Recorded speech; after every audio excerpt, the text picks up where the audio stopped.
श्रीचैतन्यमनोभीष्टं स्थापितं येन भूतले स्वयं रूपकदा मह्यं ददाति स्वपदान्तिकम् वन्देऽहं श्रीगुरो श्रीयुतपदकमलं श्रीगुरुं वैष्णवांश्च श्रीरूपं साग्रजातं सकलरत्नातान्वितं तं सजीवं साद्वैतं सावधूतं परिजनसहितं कृष्णचैतन्यदेवं श्रीराधा कृष्णपादान् सगणललित श्रीविशाखान्वितांश्च हे कृष्णा करुणा सिंधु दीनबंधो जगत्पते गोपेश गोपिका कांता राधा कांत नमोस्तुते तप्त कांचन गौरांगी राधे वृंदावनेश्वरी वृषभानुसुते देवी प्रणमामि हरिप्रिये वाञ्छाकल्पतरूपश्च कृपा सिन्धुभ्येव च पतितानां पावनेभ्यो वैष्णवेभ्यो नमो नमः नारायणं नमस्कृत्य नरं चैव नरोत्तमं देवीं सरस्वतीं व्यासं ततो जयमुदीरयेत् नष्टप्रायेषु अभद्रेषु नित्यं भागवत सेवया भगवति उत्तमश्लोके भक्तिर्भवति नैष्ठिकी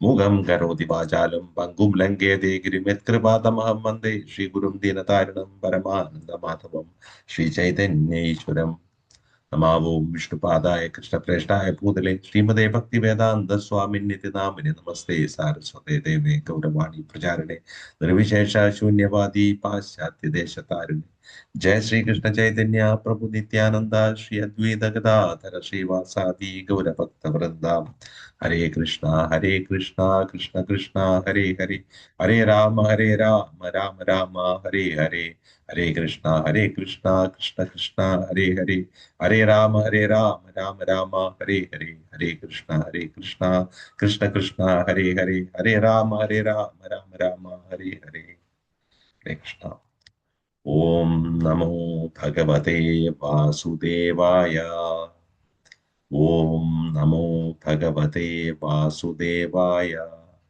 ओम नमो भगवते वासुदेवाय हरे कृष्णा हरि ओम तत्सत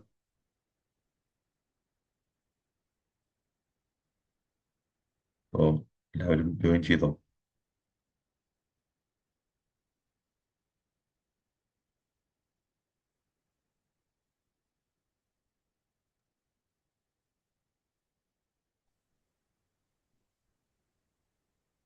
ഓക്കെ നമ്മുടെ മിക്കവാറും ഇന്നത്തോടെ നമ്മളുടെ ഇൻട്രൊഡക്ഷൻ സെഷൻ തീരും കേൾക്കുന്നുണ്ടല്ലോ അല്ലെ കേൾക്കുന്നുണ്ടോ? ആ കേൾക്കുന്നുണ്ട്. കേൾക്കാം പ്രഭു. അപ്പൊ നമ്മള് കഴിഞ്ഞ തവണ നിർത്തിയത് നമ്മൾ ഇന്ന് ആക്ച്വലി 11ാമത്തെ സെഷനാണ് നമ്മളെ ഇവിടെ കാണിക്കുന്ന പോലെയല്ല നമ്മൾ കുറച്ച് അങ്ങോട്ടും ഇങ്ങോട്ടൊക്കെ മാറിയാണ് എടുത്തത് അപ്പോ നമ്മൾ ഏതാണ്ട് കുറെ ജനറൽ കാര്യങ്ങളെല്ലാം മനസ്സിലാക്കി സോ നമ്മളൊരു മൈൻഡിനെ സെറ്റപ്പ് ചെയ്യാണ് നമ്മൾ ഭഗവത്ഗീത മനസ്സിലാക്കുന്നുള്ളതിന് വേണ്ടിയിട്ട് സോ അതിനുവേണ്ടി നമ്മൾ വേദങ്ങളിൽ നിന്നും ഉപനിഷത്തുകളിൽ നിന്നും ഭഗവത്ഗീത ഭാഗവതം എല്ലാത്തിൽ നിന്നുമായിട്ട് നമ്മൾ കുറെ എടുത്തിട്ടാണ് നമ്മളിപ്പോ ഒരു ജനറൽ ഐഡിയ ജനറലി അതായത് നമ്മൾ ഇനിയും കുറെ കഴിഞ്ഞു മനസ്സിലാക്കേണ്ട കാര്യങ്ങളാണെങ്കിൽ പോലും നമ്മൾ എന്തൊക്കെയുണ്ട് എന്നുള്ള മനസ്സിലാക്കണം പലതരം വേദങ്ങൾ അല്ലെങ്കിൽ അല്ലെ അതിന്റെ ഹൈരാർക്കിക്കൽ സ്ട്രക്ചർ എങ്ങനെയാണ് വരുന്നത് അതെല്ലാം നമ്മൾ മനസ്സിലാക്കി കഴിഞ്ഞ ക്ലാസ്സിൽ നമ്മൾ പറഞ്ഞു ഒരു ബദ്ധ ജീവാത്മാവിന് 4 പരിമിതികളുണ്ട് അല്ലെ 4 ലിമിറ്റേഷൻസ് ഉണ്ട് അല്ലെങ്കിൽ 4 ഡിഫക്ട്സ് ഉണ്ട് നമ്മൾ പറഞ്ഞു ഒന്നാണ് അയാൾക്ക് തെറ്റ് പറ്റുന്നു എന്നുള്ളത് പിന്നെ അയാൾ ഭ്രമിക്കുന്ന ഇല്യൂഷൻ പിന്നെ ചതിക്കാനുള്ള പ്രവണതയുണ്ട് ചീറ്റിംഗ് പ്രൊപ്പൻസിറ്റി ഉണ്ട് പിന്നെ അതുപോലെ തന്നെ ഇൻകംപ്ലീറ്റ് സെൻസസ് അപൂർണങ്ങളായ ഇന്ദ്രിയം ഇത് നമ്മൾ കഴിഞ്ഞ ക്ലാസ്സിൽ വിശദീകരിച്ചിരുന്നു ഇത് നമ്മുടെ മനസ്സിൽ എപ്പോഴും ഈ ചിന്ത ഉണ്ടായിരിക്കണം നമ്മൾ എപ്പോഴും ഇതുണ്ടായാൽ നമുക്ക് കുറച്ചുകൂടി ഹ്യൂമിലിറ്റി ഒരു മനുഷ്യന് വേണ്ട അല്ലെങ്കിൽ ഒരു ഭക്തന് വേണ്ട ക്വാളിറ്റി അപ്പൊ നമ്മളൊരു ഭക്തനായി മാറാനാണല്ലോ ഈ പ്രാക്ടീസ് എല്ലാം ചെയ്യുന്നത് ഭഗവാനെ നമുക്ക് നേടണം ഭക്തിയിലൂടെ ഭഗവാനെ നേടിയാൽ നമ്മുടെ മനുഷ്യ ജീവിതത്തിന്റെ പൂർണ്ണതയിലേക്ക് നമ്മൾ എത്തും അപ്പൊ അതിനു വേണ്ടിയിട്ടുള്ള പ്രാക്ടീസിൽ ഒരു ഭാഗമാണ് നമുക്ക് ഏറ്റവും ഉത്തമമായ ക്വാളിറ്റി നമുക്ക് വേണ്ട ഒരു ഗുണമാണ് വിനയം എന്നുള്ളത് അപ്പൊ ആ വിനയത്തിന് ഇത് സാധ്യത തരും കാരണം നമ്മൾ മനസ്സിലാക്കുന്നു ഓക്കെ നമ്മൾക്ക് തെറ്റുപറ്റും ഒരു മനുഷ്യൻ എന്ന രീതിയിൽ നമ്മൾ തെറ്റുകൾക്ക് അതീതനായ ഒരു വ്യക്തിയല്ല അപ്പൊ മറ്റൊരാളുടെ മിസ്റ്റേക്കുകൾ നമുക്ക് ക്ഷമിക്കാനുള്ള ഒരു മനസ്സ് നമുക്ക് കിട്ടുമാണ് പിന്നെ ഭ്രമം നമ്മൾ ഓരോ കാര്യങ്ങൾ കാണുമ്പോഴുള്ള ഭ്രമം അപ്പൊ നമ്മൾ ശ്ലോകങ്ങളിൽ പോകുമ്പോൾ ഡീറ്റെയിൽ ആയിട്ട് നമ്മൾ അതിലൂടെ വരും ആ ഭ്രമം നമുക്ക് കുറയും ചതിക്കാനുള്ള പ്രവണത നമ്മൾ നമ്മളെ തന്നെ മറ്റുള്ളവരെയൊക്കെ പറ്റിക്കുന്നവരാണ് അപ്പൊ ആ ഒരു പ്രവണത നമുക്ക് കുറയും ഈവൻ നമ്മൾ പറഞ്ഞ പോലെ നമ്മൾ ചിലപ്പോൾ ഒരുപാട് രാവിലെ എണീറ്റു, നമ്മൾ കുളിച്ചു, ഒരു ചന്ദനക്കുറിയൊക്കെ തൊട്ട് പിന്നെ നമ്മൾ അമ്പലത്തിലൊക്കെ പോയി പ്രാർത്ഥിച്ച് അങ്ങനെ നിത്യേന ചെയ്യുമ്പോൾ ചിലപ്പോൾ നമ്മൾക്ക് തോന്നും നമ്മളൊരു ഭക്തനായി മാറിക്കഴിഞ്ഞു തോന്നും. പക്ഷെ അതും ഒരു ചതിയാണ് ഒരു വിധത്തിൽ നമ്മൾ സ്വയം, അല്ലെ? അപ്പൊ അതുപോലെ തന്നെ ഇഷ്ടം പോലെ വ്യാജ ഭക്തന്മാരും സ്വാമിമാരും ഉള്ള ഒരു കാലഘട്ടമാണ്. അപ്പൊ അവിടെയൊക്കെ ചതി നടക്കുന്നുണ്ട്, പല രീതിയിൽ ചതി നടക്കുന്നുണ്ട്. ആത്മീയമായിട്ടുള്ള ഭൗതികത്തിലാണെങ്കിൽ മുഴുവൻ ചതിയാണ് നടക്കുന്നത്. അപ്പോൾ അത് നമ്മളുടെ ഒരു സ്വഭാവം ആയിട്ട് കിടക്കുകയാണ്. ഇത് ആവശ്യമില്ല ഇത് നമ്മൾ മനസ്സിലാക്കുന്നില്ല. പിന്നെ ഇൻകംപ്ലീറ്റ് സെൻസ്, നമ്മൾ കാണുന്നത് അല്ലെങ്കിൽ എല്ലാം വിശ്വസിച്ച് ഇത് അല്ലെങ്കിൽ അത് മാത്രമേ വിശ്വസിക്കൂ അങ്ങനെയൊക്കെ നമ്മൾ നമ്മുടെ സെൻസസ് എന്ന് പറയുന്നത് നമ്മളുടെ ഇന്ദ്രിയങ്ങൾ അപൂർണങ്ങളാണ്. മനസ്സിലായി? ഇത് നമ്മൾക്ക് ഈ ഫോം ഓഫ് ലൈഫിൽ നമുക്ക് തന്നിരിക്കുന്നതാണ്. മനസ്സിലായി? അത് നമ്മൾ കഴിഞ്ഞ അത് പറഞ്ഞു, ചെവിയാണെങ്കിലും അല്ലെ കണ്ണാണെങ്കിലും എല്ലാം അങ്ങനെ ആഹ് നമുക്ക് മനസ്സിലാക്കാൻ സാധിക്കും. അതാണ് നമ്മൾ കഴിഞ്ഞ ആഴ്ച പറഞ്ഞു നിർത്തിയത്. അതുകൊണ്ട് നമ്മള് കൃഷ്ണ കോൺഷ്യസ്നസ്, കൃഷ്ണാവബോധം നമ്മൾ പരിശീലിക്കേണ്ടി തന്നെ വരും. നമ്മൾ ഡ്രൈവിംഗ് സ്കൂളിൽ പോയിട്ട് നമുക്ക് അറിയാത്തൊരു ഡ്രൈവിംഗ് നമ്മൾ പഠിക്കുന്നു, അല്ലെ ഒരു ആശാന്റെ അടുത്ത് പോയിട്ട് പഠിക്കുന്നു എന്ന് പറഞ്ഞ പോലെ തന്നെ നമ്മൾ ഒരു ആത്മീയ ആചാര്യനെ പിന്തുടരേണ്ടത് ആവശ്യമാണ്. അപ്പൊ അതിനുള്ള ഒരു ഒരു ഇൻട്രൊഡക്ഷൻസ് ആണ് നമ്മൾ ഈ പഠിക്കുന്നതെല്ലാം. അതുപോലെ തന്നെ ഭഗവത്ഗീത ആണെങ്കിലും എല്ലാം നമ്മൾ പഠിക്കുന്നത് അതുപോലെ ഒരു ഒരു ക്ലാസ്സിലൂടെ നമ്മൾ പോവുകയാണ്. പക്ഷെ പിന്നീട് നമുക്ക് ജീവിതത്തിൽ ഒരു ആത്മീയാചാര്യനെ നമ്മൾ തേടി കണ്ടുപിടിക്കുകയും നമ്മൾ അദ്ദേഹത്തിന്റെ ശിഷ്യത്വം സ്വീകരിക്കേണ്ടത് നമുക്ക് ആവശ്യമാണ്. കാരണം എന്നാൽ മാത്രമേ നമുക്ക് പൂർണ്ണമായിട്ട് ഈ ഹ്യൂമൻ ഫോമിൽ നിന്ന് നമുക്ക് അതിന്റെ ബെനിഫിറ്റ് എടുക്കാൻ സാധിക്കുകയുള്ളൂ എന്നുള്ളതാണ്. ഇന്നത്തെ ടോപ്പിക്കിൽ അത് കവറാക്കാൻ പറ്റും എന്ന് വിചാരിക്കുന്നു. നോക്കാം. പിന്നെ ഒരു ചെറിയ കാര്യം കഴിഞ്ഞ തവണ പറഞ്ഞിരുന്നത് ഹെല്ലിഷ് പ്ലാൻസ്, നരകങ്ങളെ കുറിച്ച്, അല്ലെ? അപ്പൊ നമ്മൾ ഇത് പറഞ്ഞ് നിർത്തണ്ട എന്ന് പറഞ്ഞോട്ടാണ് ഇന്ന് തുടങ്ങുന്നത്. ഇത് വെച്ചിട്ടാണ് നരകത്തിൽ തുടങ്ങിയിട്ട് നമുക്ക് ഭഗവാന്റെ അടുത്തേക്ക് നമുക്ക് എത്താം. അപ്പൊ നമുക്ക് നന്നായിട്ട് നിർത്താൻ പറ്റും. ശ്രീമദ് ഭാഗവതത്തില് 5-ാം സ്കന്ധത്തില് 5th കാൻഡോയിൽ 26-ാമത്തെ അധ്യായത്തിൽ പറയുന്ന 28 നരകങ്ങളെയാണ് ഇവിടെ ഈ കാണിച്ചിരിക്കുന്നത്. ഇവിടെ നിങ്ങൾക്ക് കാണാൻ പറ്റുന്നുണ്ടോ? അല്ലേ? കാണാൻ പറ്റുന്നുണ്ടല്ലോ അല്ലെ? നീ കണ്ടില്ല എന്നാരും പറയരുത് നരകങ്ങളുടെ പേര്. കാണുന്നുണ്ടോ? ആരെങ്കിലും ഒന്ന് അൺമ്യൂട്ട് ചെയ്ത് ഹരേ കൃഷ്ണ പറഞ്ഞാൽ. കാണാൻ പറ്റുന്നുണ്ട്. ഇതിനകത്ത് ഒരുപാട് പറഞ്ഞിട്ടുണ്ട്. ഇതിനകത്ത് നമ്മൾ കേക്കണ്ടേ? അപ്പോ കേക്കാം. ഓക്കെ, ഇതിനകത്ത് പറഞ്ഞിരിക്കുന്നത് ഇപ്പോ എൻ്റെ കയ്യില് ഈ ഇതുണ്ട് പുസ്തകം, ശ്രീമദ് ഭാഗവതത്തിന്റെ 5-ാം സ്കന്ധത്തിലെ 26-ാമത്തെ അധ്യായമുള്ള പുസ്തകം എൻ്റെ കയ്യിലുണ്ട്, ഭാഗവതമുണ്ട്. ഇതിനകത്ത് നമ്മൾ പറഞ്ഞാൽ ഇപ്പൊ ഇവിടെ കാണിച്ചിട്ടുണ്ട്. ഇപ്പൊ ഞാൻ ജസ്റ്റ് ഒരു റാൻഡമായിട്ട് എക്സ്പ്ലനേഷൻ ഒന്നും പോകുന്നില്ല, അറിഞ്ഞിരിക്കുക. അപ്പോ ഇതിന്റെ കാരണം എന്താ സംഭവിക്കുന്നത്, നരകത്തിൽ പോകുന്നതിന്റെ കാരണം നമ്മൾ പറയാം. ഇപ്പൊ ഇവിടെ നമ്മൾക്ക് ഇപ്പൊ ഓരോ നരകത്തെ കുറിച്ച് ഇവിടെ പറഞ്ഞിട്ടുണ്ട്, അല്ലെ? 28 നരകങ്ങളാണ് ഇതിനകത്ത് സൂത ഗോസ്വാമി അല്ലെങ്കിൽ ശുഗ മഹർഷി നമ്മളുടെ ആരോട് പറയുന്നത്, പരീക്ഷിത് മഹാരാജാവിനോട് പറയുന്നതിൽ പെടുന്നതാണ് 28. അപ്പൊ അതുകൊണ്ട് ആ 28 നമുക്ക് റെഡ്ലി ഡീറ്റെയിൽസ് അവൈലബിൾ ആണ്. ഇപ്പൊ ഇവിടെ ആദ്യത്തെ ഇപ്പൊ താമിശ്രം എന്ന് പറയുന്ന നരകം ഇവിടെ പറഞ്ഞിരിക്കുന്നത് അന്യരുടെ ധനം, ഭാര്യ, സമ്പത്ത് എന്നിവ അപഹരിക്കുന്നവർ പോയി വീഴുന്ന സ്ഥലമാണ്. മനസ്സിലായില്ലേ? അതുപോലെ തന്നെ മറ്റുള്ളവന്റെ ഭാര്യയെ വഞ്ചനയിലൂടെ അനുഭവിക്കുന്നവൻ ഏറ്റവും ഹീനമായ താമിശ്ര നരകത്തിൽ. അതായത് നമ്മളുടെ ഓരോ പ്രവൃത്തിയുടെയും അതാണ് ഇവിടെ പറഞ്ഞിരിക്കുന്നത്. പല വിധത്തിലുള്ള മൃഗങ്ങളെയും പക്ഷികളെയും കൊന്നു ഭക്ഷിക്കുന്നവൻ യമരാജന്റെ കിങ്കരന്മാർ കുംഭീഭാഗം എന്ന നരകത്തിൽ എത്തിക്കും. കണ്ടില്ലേ? ഓരോ ഇതുണ്ട്. പിന്നെ സ്വന്തം ശരീരത്തിലും സ്വന്തം പുത്രകളത്രാദികളിലും മിഥ്യാഭിമാനം വെച്ച് പുലർത്തി ജീവസത്തകൾക്കെതിരെ അക്രമം. അതായത് ഞാനൊരു സംഭവമാണ്, എന്റെ മക്കള്, ഞങ്ങളൊരു സംഭവമാണ്, അല്ലെങ്കിൽ ഞങ്ങൾക്ക് മസിൽ പവർ ഉണ്ട്, മണി പവർ ഉണ്ട്, മറ്റുള്ളവരെ ദ്രോഹിക്കുന്നവര് ഈ രൗരവം ചെല്ലും. അപ്പൊ അതിനുള്ള പണിഷ്മെന്റുകളാണ് അവിടെ കിട്ടുന്നത്. അപ്പൊ അതുപോലെ ഇഷ്ടം പോലെ ഇവിടെ പറഞ്ഞിട്ടുണ്ട്. നീതിരഹിതമായി ഭരണം നടത്തുകയോ നിരപരാധിയെ ശിക്ഷിക്കുകയോ ചെയ്യുന്ന സർക്കാർ ഉദ്യോഗസ്ഥന്മാരെ പോലുള്ളവരെല്ലാം ആരും ആയിക്കോട്ടെ സുകരമുഖ നരകത്തിൽ പോകുന്നതാണ്. കണ്ടോ? ആ പേരുണ്ട് ഇവിടെ 8ാമത്തെ കിടക്കുന്നുണ്ട്. അതുപോലെ കള്ളൻ, നമ്മൾ മോഷണം നടത്തുകയാണെങ്കിൽ നമ്മൾ പോകുന്നതാണ് 11ാമത്തെ പേരുണ്ട്, സന്തംശം. സിമ്പിൾ ആയിട്ടുള്ള കാര്യമുണ്ട്. അതിഥിയെ ഉചിതമായി സ്വീകരിക്കുകയോ അതിഥിക്ക് ഭക്ഷണം നൽകാതെ സ്വയം ഭുജിക്കുകയോ ചെയ്യുന്ന വ്യക്തി കൃമിഭോജന നരകത്തിൽ പോയി വീഴുന്നു പറയുന്നുണ്ട്. മനസ്സിലായില്ലേ? അപ്പൊ എന്ത് കാര്യത്തിലായാലും, മനസ്സിലായില്ലേ, ഉന്നതമായ യാഥാസ്ഥിതിക കുടുംബത്തിൽ ജനിച്ചിട്ടും അതനുസരിച്ച് ജീവിക്കാത്തവൻ രക്തം പഴുപ്പ് മുതലായ ഒഴുകുന്ന വൈതരണി നദിയിൽ തള്ളപ്പെടും. ഇവിടെ പറയുന്നുണ്ട് 14ാമത്തെ.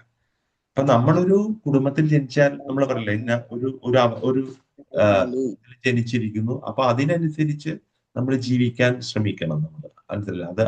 അതല്ലാതെ നമ്മൾ അവിടെ താഴേക്കിടയിലേക്ക് പോയി അല്ലെങ്കിൽ ആ ഒരു സംസ്കാരത്തിന് താഴെ പോയി ജീവിച്ച അതും, അല്ലെങ്കിൽ നമ്മൾ വിചാരിക്കരുത് ഓക്കെ എനിക്ക് ഇഷ്ടമുള്ളത് ചെയ്യാം, എന്റെ ജീവിതം എനിക്ക് ഇഷ്ടമുള്ള പോലെ ജീവിച്ചു തീർക്കാം. അതാണ് നമുക്ക് പറ്റുന്ന ഏറ്റവും വലിയ മിസ്റ്റേക്ക്. നമ്മൾ എവിടെ ജനിച്ചു ആ സാഹചര്യത്തിൽ നമ്മൾ അപ്ഗ്രേഡ് ആവാൻ നോക്കണം. അല്ലെ ആ സാഹചര്യങ്ങൾ ഉപയോഗിച്ച് നമ്മൾ മനുഷ്യ ജന്മത്തിന്റെ എത്ര ഒരു ലെവൽ ആത്മീയമായി ഉയരാൻ സാധിക്കും അതിലേക്ക് പോവുകയാണ് നമ്മൾ വേണ്ടത്. ഇല്ലെങ്കിൽ നമ്മൾ ഇങ്ങനെയുള്ള തലങ്ങളിലേക്ക് പോയി വീഴും. എനിവേ ഇത് കൂടുതൽ ഇതില്ല. ഇത് കുറെ ഇതിനകത്ത് ഇങ്ങനെ ഒരുപാട് എക്സ്പ്ലെയിൻ ചെയ്യുന്നുണ്ട്. അപ്പോൾ എല്ലാ ചെറിയ ചെറിയ കാര്യങ്ങൾ പോലും ഇവിടെ വ്യക്തമായിട്ട് ഭഗവാൻ തരുന്നുണ്ട്. അപ്പൊ ഇവിടെ എന്തുകൊണ്ട് ഇത് സംഭവിക്കുന്നു എന്ന് പറഞ്ഞു കഴിഞ്ഞാല് ഇതിന്റെ കാരണം എന്ന് വെച്ചാൽ ഭഗവത്ഗീത 3ാമത്തെ അധ്യായത്തിൽ നമ്മൾ പഠിക്കുമ്പോൾ 3.27 ശ്ലോകം നമ്മൾ പഠിക്കും. പ്രകൃതേ ക്രിയമാണാനി ഗുണൈകർമാണി സർവശഃ അഹങ്കാര വിമൂഢാത്മാ കർത്താഹമിതി മന്യതേ എന്നൊരു ശ്ലോകമുണ്ട്. അപ്പോ അതായത് നമ്മൾ ചെയ്യുന്ന കാര്യങ്ങളെല്ലാം, ഈ എല്ലാ കാര്യങ്ങളും താനാണ് ചെയ്യുന്നത്, ഞാനാണ് ഇതെല്ലാം ചെയ്യുന്നതെന്ന് നമ്മൾ വിചാരിക്കും. ആക്ച്വലി പ്രകൃതിയുടെ ത്രിഗുണങ്ങളാണ് ഇതെല്ലാം നമ്മളെ കൊണ്ട് ചെയ്യിക്കുന്നത്. സത്വരജോ തമോ ഗുണങ്ങൾ, mode of goodness, mode of passion and mode of ignorance. ഈ 3 ഗുണങ്ങൾ കളിക്കുന്നത് കൊണ്ടാണ് നമ്മൾ ഇതെല്ലാം ചെയ്യുന്നത്. പക്ഷെ നമ്മൾ വിചാരിക്കും നമ്മളാണ് ഇതെല്ലാം ചെയ്യുന്നതെന്നുള്ളൊരു ധാരണയോടെ നമ്മൾ മുന്നോട്ട് പോകും. അതുപോലെ തന്നെ നമ്മൾ വിചാരിക്കും ഓക്കെ ഞാനൊരു മനുഷ്യനായിട്ട് ജനിച്ചു, എനിക്ക് പലരും പറയില്ലേ ഈ ജീവിതം അടിച്ചു പൊളിക്കാനുള്ള, എൻജോയ് ചെയ്യാറുണ്ട്. അപ്പൊ എനിക്കൊരു സ്വാതന്ത്ര്യമുണ്ട്. ഇത് ഭഗവാൻ തന്നിരിക്കുന്ന ഈ ഫോം, ഈ മനുഷ്യ രൂപത്തിന് തന്നിരിക്കുന്ന 84 ലക്ഷം തരം ശരീരങ്ങൾ നമ്മൾ കണ്ടുപോലെ, അതില് നമുക്ക് റെയറായിട്ട് കിട്ടുന്ന 4 ലക്ഷം ചാൻസ് ആണ് ഈ മനുഷ്യ ശരീരം എന്നുള്ളത്. ആ മനുഷ്യ ശരീരത്തിൽ നമുക്ക് ആ ചാൻസ് കിട്ടുമ്പോൾ അതുകൊണ്ട് ചില ലക്ഷ്യങ്ങൾ ഉദ്ദേശിച്ചിട്ടുണ്ട്. അത് കൂടാതെ തന്റെ സ്വാതന്ത്ര്യം ഒക്കെ, എനിക്ക് ഒരു നിയമം ബാധകമല്ല, ഈശ്വരനോ ഇങ്ങനെ പ്രകൃതി നിയമം ഒന്നും എനിക്ക് ബാധന, എനിക്ക് ഇഷ്ടം പോലെ ഞാൻ ജീവിക്കും എന്ന് വിചാരിക്കുമ്പോഴാണ് നമുക്ക് എന്ത് പറ്റുന്നത്. നമ്മൾ പറയില്ല തലമറന്ന് എണ്ണ തേക്കുന്നത്, ഭഗവാനെ മറന്നിട്ട് നമ്മൾ ജീവിക്കുമ്പോൾ നമുക്ക് ഈ പാപങ്ങൾ നമ്മൾ അടിച്ചേൽപ്പിക്കപ്പെടും. അപ്പോഴാണ് ഈ പാപങ്ങൾ നമുക്ക് വന്ന് വീഴുന്നത്, അസൈൻമെന്റ് ആവും. പിന്നെ അതെല്ലാം അനുഭവിക്കേണ്ടി വരും. അത് എങ്ങനെ അനുഭവിക്കുന്ന വെച്ചാല്, ഇപ്പോ നമ്മൾ പറയില്ലേ പാപം അവിടെ എണ്ണയിലിട്ട് വറക്കും എന്നൊക്കെ പറയാൻ, യെസ് പറയുന്നുണ്ട്. ഒരു നരകത്തിനെ കുറിച്ച് പറയുമ്പോൾ അതിന്റെ ഡീറ്റെയിൽ ഭാഗവത്തിൽ പറയുന്നുണ്ട്. അത്രയും ആ സമയത്ത് നമുക്ക് ഒരു ടെമ്പററി ബോഡി തരുന്ന പറയുന്നത്. മനസ്സിലായി? അപ്പൊ ഇവിടെ നിന്ന് ഒരു ആത്മാവ് പോയിട്ട് നരകത്തിൽ ചെന്ന് അനുഭവിക്കാൻ നേരത്തെ അതിന്റെ ആ ബോഡി എന്തിനാ, ടെമ്പററി ബോഡി എന്തിനാന്ന് വെച്ചാൽ ഈ ഫീൽ. അപ്പൊ ഇപ്പൊ നമ്മൾ എങ്ങനെയാണോ നമ്മുടെ കൈ ഒരു എണ്ണയിൽ മുക്കിയാൽ അതേ ഫീല് നമുക്ക് കിട്ടുന്ന രീതിയിലുള്ള ഒരു ബോഡി തന്നിട്ടാണ്. അപ്പൊ ആലോചിച്ചു, അങ്ങനെ കാലങ്ങൾ കിടക്കും. ബ്രാഹ്മണരെ ദ്രോഹിക്കുന്നവരെയൊക്കെ അതുപോലെ ഒരു വേവുന്ന സ്ഥലത്ത് കൊണ്ട് വർഷങ്ങൾ ഇടുന്നാണ് പറയുന്നത്. അങ്ങനെ ഒരു രക്ഷയുണ്ടാവില്ല. അവിടെ ആത്മഹത്യ ചെയ്യാനും പറ്റില്ല, അതാ പ്രശ്നം. മനസ്സിലായില്ല? അതായത് അത് അനുഭവിച്ചുകൊണ്ട് തന്നെ അങ്ങനെ ജന്മങ്ങൾ. അപ്പൊ അതുകൊണ്ട് ഇതിൽ നിന്നെല്ലാം നമുക്ക് മോചന മാർഗമാണ് ഭഗവത്ഗീത നമുക്ക് പറഞ്ഞു തരുന്നത്. അപ്പൊ ഭഗവാൻ നമുക്ക് കലിയുഗത്തിൽ അത് വളരെ എളുപ്പത്തിൽ നമുക്ക് ഇതിൽ നിന്നെല്ലാം എങ്ങനെ രക്ഷപ്പെടാം, അല്ലെങ്കിൽ നമ്മുടെ ഈ പാപങ്ങളെല്ലാം നമുക്ക് എങ്ങനെ ന്യൂട്രലൈസ് ചെയ്ത് കളയാം എന്നുള്ള ഒരു കാര്യം ഭഗവാൻ നമുക്ക് പറഞ്ഞു തരുന്നുണ്ട് ഭഗവത്ഗീതയിൽ. അപ്പൊ നമ്മൾ അത് പിന്തുടർന്നാൽ മാത്രം മതി. അപ്പൊ നമ്മള് എല്ലാ നിയമങ്ങളിൽ നിന്ന് അതീതമാണ്, മനുഷ്യനായതുകൊണ്ട് എനിക്ക് എന്തും ചെയ്യാം, പ്രകൃതിയെ നശിപ്പിക്കാം, മൃഗങ്ങളെ മനുഷ്യനെ ഒക്കെ പരസ്പരം ആക്രമിക്കാൻ എനിക്ക് സാധിക്കും എന്നുള്ള ഒരു അഹംഭാവം, ആ ഒരു ഭാവം ആണ് നമ്മളെ ഈ നരകത്തിലേക്കെല്ലാം കൊണ്ടുചെന്ന് എത്തിക്കുന്നത്. ഇപ്പോ ഉം, ആഹ്, അതിനെക്കുറിച്ചാണ്. അപ്പൊ അത് ഞാൻ കൂടുതൽ എക്സ്പ്ലെയിൻ ചെയ്യുന്നില്ല. ഇത് നമ്മൾ പറഞ്ഞു കഴിഞ്ഞു. പിന്നെ ആഹ്, അഷ്ടാംഗ യോഗ ഒരു പ്രോസസ്സാണ്. അതായത് നമ്മള് ആം, ഈ സബ്ജക്ട് കഴിഞ്ഞു കേട്ടോ, നരകത്തിനെ കുറിച്ചുള്ള സബ്ജക്ട് കഴിഞ്ഞു. എന്തെങ്കിലും ആർക്കെങ്കിലും ഇടയ്ക്ക് ചോദിക്കാനുണ്ടെങ്കിൽ അൺമ്യൂട്ട് ചെയ്ത് അപ്പൊ തന്നെ ചോദിക്കാം കേട്ടോ. അവസാനം വരെ വെയിറ്റ് ചെയ്യണമെന്നില്ല. പിന്നെ ആം, ഒരു അൺമ്യൂട്ട് ചെയ്തിട്ട് ഒരു ഹരേ കൃഷ്ണ ഉറക്കെ പറഞ്ഞാൽ മതി. അപ്പൊ ഞാൻ കേൾക്കാൻ പറ്റും. എനിക്ക് കാണാൻ പറ്റില്ല ഇപ്പൊ ആരെയും, പെട്ടെന്ന് ഇത് സ്ലൈഡ് ഓടുന്നുണ്ട്. അപ്പോ ആം, അഷ്ടാംഗ യോഗ ഒരു മെക്കാനിക്കൽ പ്രോസസ്സാണ് ഇത്. പലരും കേട്ടിട്ടുണ്ടാവും അഷ്ടാംഗ യോഗ അല്ലെങ്കിൽ ഷഡ്ചക്ര യോഗ എന്നൊക്കെ. ധ്യാനയോഗം അധ്യായത്തിൽ, അതായത് 6-ാം അധ്യായം പഠിക്കുമ്പോൾ ഇതിന്റെ കുറച്ച് ഡീറ്റെയിൽ നമ്മൾ പഠിക്കും. അപ്പൊ ഇതെന്താ വെച്ചാല്, ജസ്റ്റ് മനസ്സിലാക്കാൻ പറയുന്നത് വെച്ചാല്, ഇതൊരു നമ്മുടെ അവബോധത്തിൽ, ഇപ്പൊ നമ്മുടെ മെയിൻ ഉദ്ദേശം നമ്മുടെ ജീവനെ, ആത്മാവിന് ശരീരത്തിൽ നിന്ന് പോകുമ്പോൾ അതൊരു ഏഹ്, താഴേക്ക് അധപ്പതിച്ചു പോകാതെ ഒരു ഹയർ സിസ്റ്റത്തിലേക്ക് പോകണം, ഹയർ ലെവലിലേക്ക് പോകണം. അതിനുള്ള ഒരു യാന്ത്രികമായ രീതിയാണ് സമാധിയിൽ എത്തിച്ചേരുന്ന. സമാധി എന്ന് വെച്ചാൽ നമ്മൾ മലയാളികൾ സമാധിയായി മരിച്ചുപോയി എന്നുള്ള രീതി പറയും. ആ സമാധി അല്ല, അത് തെറ്റായ മീനിങ് ആണ്. കാരണം മരിക്കുകയല്ല ശരിക്കും ചെയ്യുന്നത്, നമ്മുടെ ശാരീരിക ചിന്തകളിൽ നിന്നെല്ലാം മാറി ഒരു മുക്താത്മാവിന്റെ ലെവലിലേക്ക് പോകുന്ന അവസ്ഥയാണ് സമാധി എന്ന് പറയുന്നത്. അതായത് പ്യുവറായിട്ട്, പൂർണ്ണമായിട്ടും ഭഗവാനുമായിട്ട് നമ്മുടെ ആത്മാവ് ബന്ധപ്പെടുന്ന അവസ്ഥയാണ് ഈ സമാധി എന്ന് പറയുന്നത്. അപ്പൊ ഭൗതികമായ ചിന്തകളൊന്നും അന്നേരം ഉണ്ടാവില്ല, അതിലൊന്നും അറിയ പോലുമില്ല. ശരീരത്തിന് എന്ത് സംഭവിച്ചാൽ പോലും അറിയില്ല. മനസ്സിലായില്ലേ? രോഗം പോയിട്ട് ആ ശരീരം അങ്ങനെ നശിച്ചു പോകുന്ന അവസ്ഥയിൽ പോലും മനസ്സിലാകില്ല. ആ ഒരു അവസ്ഥയാണ് സമാധി എന്ന് പറയുന്നത്. അപ്പൊ അങ്ങനെ ആയാൽ പോലും അറിയില്ല. എന്നുവെച്ചാൽ അങ്ങനെ പോണം എന്നല്ല, ആ ലെവലിൽ വരുമ്പോൾ. അപ്പോ ഈ ഒരു അവസ്ഥയിൽ എത്തുമ്പോൾ ആത്മാവ് യഥാർത്ഥ സ്വഭാവം മനസ്സിലാക്കി അതിന്റെ ശാശ്വതമായ പുറന്തോടുകൂടി വിമോചനം മനസ്സിലാക്കും. അപ്പൊ അതിന് ശേഷം, സമാധിയിൽ എത്തിയതിനു ശേഷമാണ് ജീവനെ ഇതിൽ നിന്നും ഡിറ്റാച്ച് ചെയ്തിട്ട് ഇത് പണ്ട് യോഗികളൊക്കെ ചെയ്തിരുന്ന മെത്തേഡാണ്. മനസ്സിലായില്ലേ? അതാണ് ഷഡ്ചക്ര യോഗ എക്സ്പ്ലെയിൻ ചെയ്യുന്നത്. അത് 6-ാമത്തെ അധ്യായത്തിൽ നമ്മൾ കുറച്ചും കൂടി അതിനെക്കുറിച്ച് പഠിക്കും. അപ്പൊ ഇതാണ് അതിനകത്ത് ഇപ്പൊ അഷ്ടാംഗ യോഗയിലെ പ്രോസസ് വെച്ചാൽ യമ, നിയമ, ആസന, പ്രാണായാമ, പ്രത്യാഹാര, ധാരണ, ധ്യാന, സമാധിയാണ്. യമ എന്ന് പറഞ്ഞാൽ എന്തെല്ലാം ചെയ്യാൻ പാടില്ല, അതാണ് യമ. നിയമങ്ങൾ പാലിക്കാൻ പറയും. യമ എന്ന് പറഞ്ഞാൽ എന്തെല്ലാം ചെയ്യാൻ പാടില്ല. അതൊരു 10,000 ഇയേഴ്സ്, ഒരു 10,000 വർഷം എടുക്കും ഇതിന് സെറ്റാക്കി എടുക്കാൻ നമ്മുടെ ശരീരത്തിന്. മനസ്സിലായില്ലേ? നിയമ എന്ന് വെച്ചാൽ എന്തൊക്കെ ചെയ്യണം, അതാണ് നിയമം. ഒരു അനദർ ഒരു 10,000 വർഷം. അപ്പോ ആസന എന്ന് വെച്ചാൽ എങ്ങനെയാണ് ബോഡിയെ എങ്ങനെ ഇരുത്തിക്കൊണ്ട് നമുക്ക് സ്റ്റേബിൾ ആക്കി വെക്കാൻ, മറ്റു ഡിസ്റ്റർബൻസ് ഒന്നും ഇല്ലാതെ വീണ്ടും ഒരു 10,000 വർഷം എടുക്കാം. പിന്നെ പ്രാണായാമ എന്ന് പറഞ്ഞാല് എങ്ങനെ മൈൻഡിനെ സ്റ്റെബിലൈസ് ചെയ്യാം ബ്രീത്തിങ് പ്രോസസ്സിലൂടെ. മനസ്സിലായി? നമ്മളിവിടെ പ്രാണായാമ പ്രോസസ് ഒക്കെ ചെയ്യില്ലേ, യോഗയിൽ ചെയ്യില്ല. അത് അതിന്റെ ഒരു ബേസിക്, അത് നല്ലതാണ് എപ്പോഴും. പക്ഷെ അതിന്റെ പൂർണ്ണതയിൽ എത്തണമെങ്കിൽ ഒരു 10,000 വർഷം വേണ്ടി വരും. പ്രത്യാഹാരം എന്ന് വെച്ച് കഴിഞ്ഞാല് നമുക്ക് എങ്ങനെ ഈ സെൻസ് ഒബ്ജക്ട്സ്, അതായത് നമുക്ക് ഇന്ദ്രിയങ്ങളെ സ്വാധീനിക്കുന്ന, അട്രാക്ട് ചെയ്യുന്ന വസ്തുക്കളിൽ നിന്ന് എങ്ങനെ നമുക്ക് അതിൽ നിന്ന് തന്നെ ഡിറ്റാച്ച് ചെയ്യാൻ പറഞ്ഞു. ആ പ്രാക്ടീസിന് എടുക്കും പിന്നെ ഒരു 10,000 വർഷം. പിന്നെ ധാരണ, ധ്യാന, സമാധി എന്നുള്ളത് മെഡിറ്റേഷന്റെ, അതായത് നമ്മൾ ഒരു യോഗ പ്രോസസിന്റെ ആ ഏറ്റവും ടോപ്പ് ലെവലിലേക്ക് പോവുകയുള്ള ഓരോ സ്റ്റെപ്പുകളാണ്. അതും 10,000. അപ്പൊ ഏതാണ്ട് ഒരു 80,000 വർഷം ആയുസ് ഉണ്ടെങ്കിലാണ് നമുക്ക് ശരിക്കും അഷ്ടാംഗ യോഗ പ്രാക്ടീസ് ചെയ്യാൻ പറ്റുള്ളൂ, നമ്മളെ സ്ക്രിപ്റ്റേഴ്സ് പ്രകാരമുള്ള. കാരണം ഒരു 70, ഒരു ലക്ഷം ആയുസ്സൊക്കെ ഉള്ള ഒരു വ്യക്തിയെ സംബന്ധിച്ച് അത് കുഴപ്പമില്ല. പക്ഷെ നമ്മളെ സംബന്ധിച്ച് ഇപ്പോ പറഞ്ഞ പോലെ 100 പോലും ആയുസ്സില്ലാത്ത അവസ്ഥയിൽ ഇതൊന്നും നമുക്ക് പോസിബിൾ അല്ല. അപ്പൊ അതുകൊണ്ട് തന്നെ